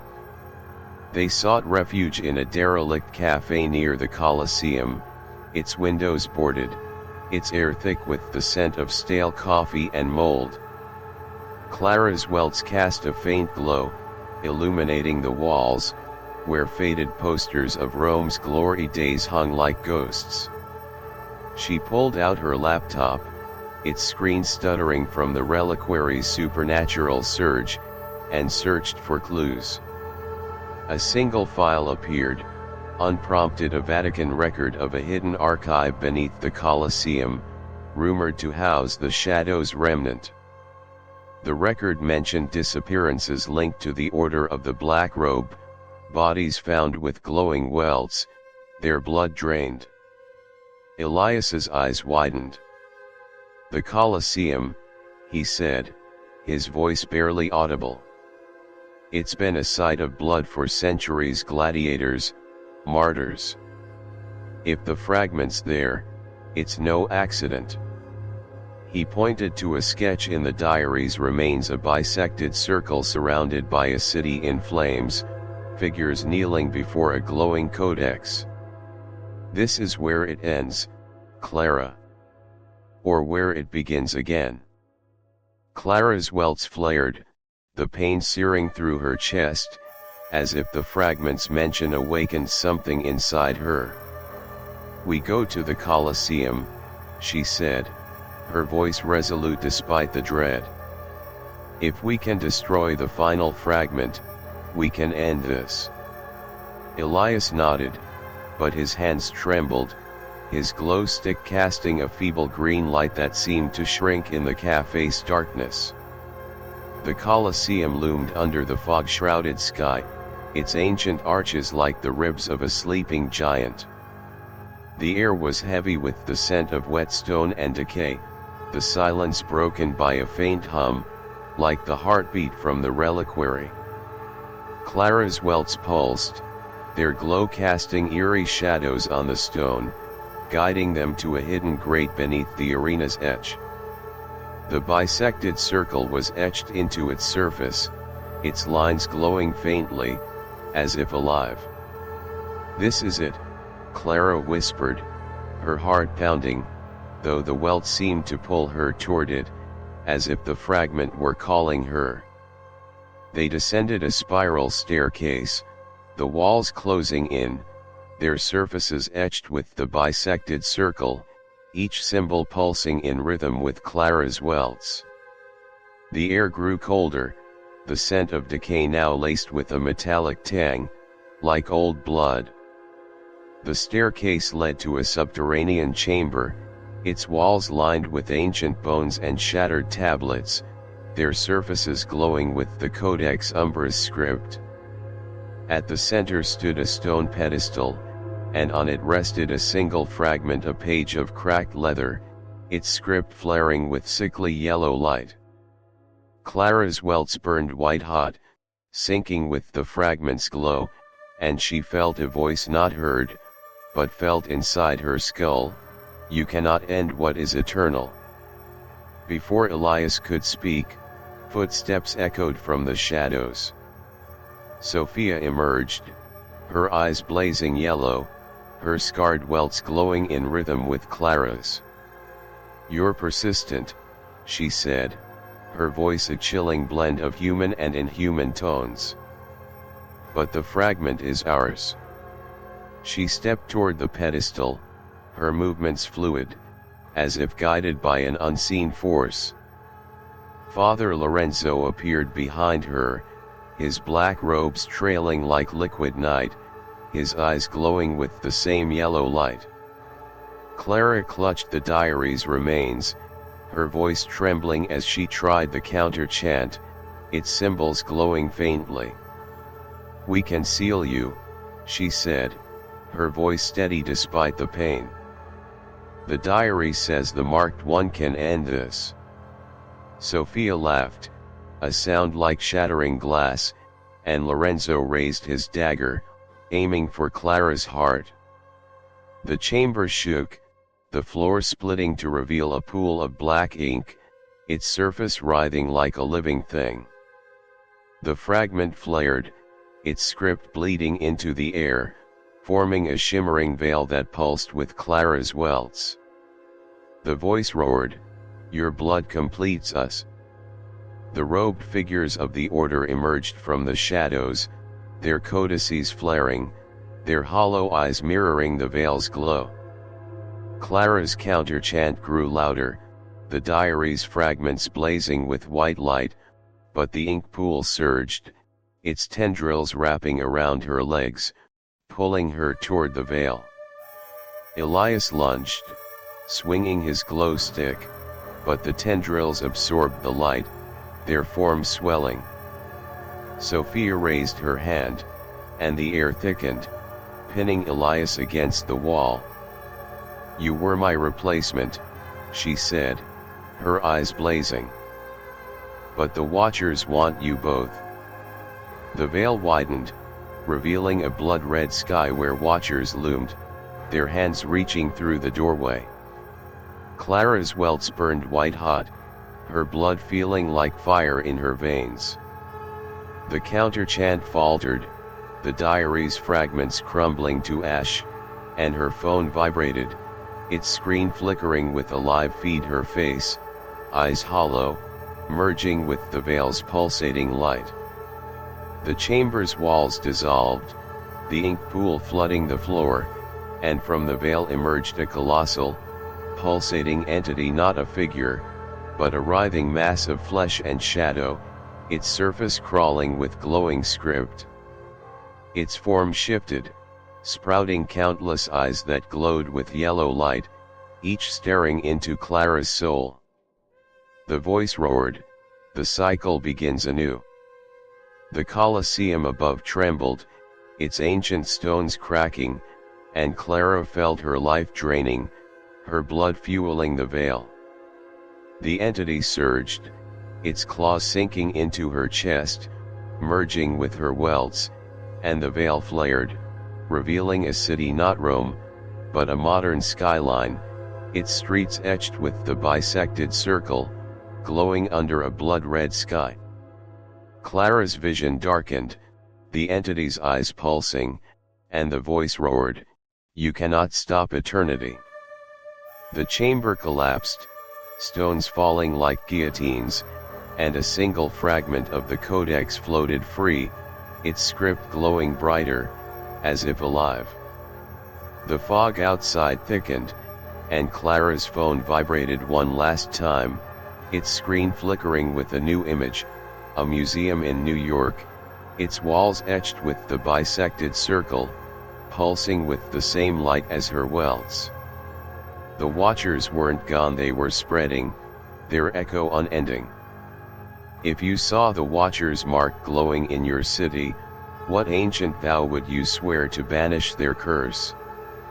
Hit that share button to spread Clara's warning across the world and join our fight against the Codex's unending echo.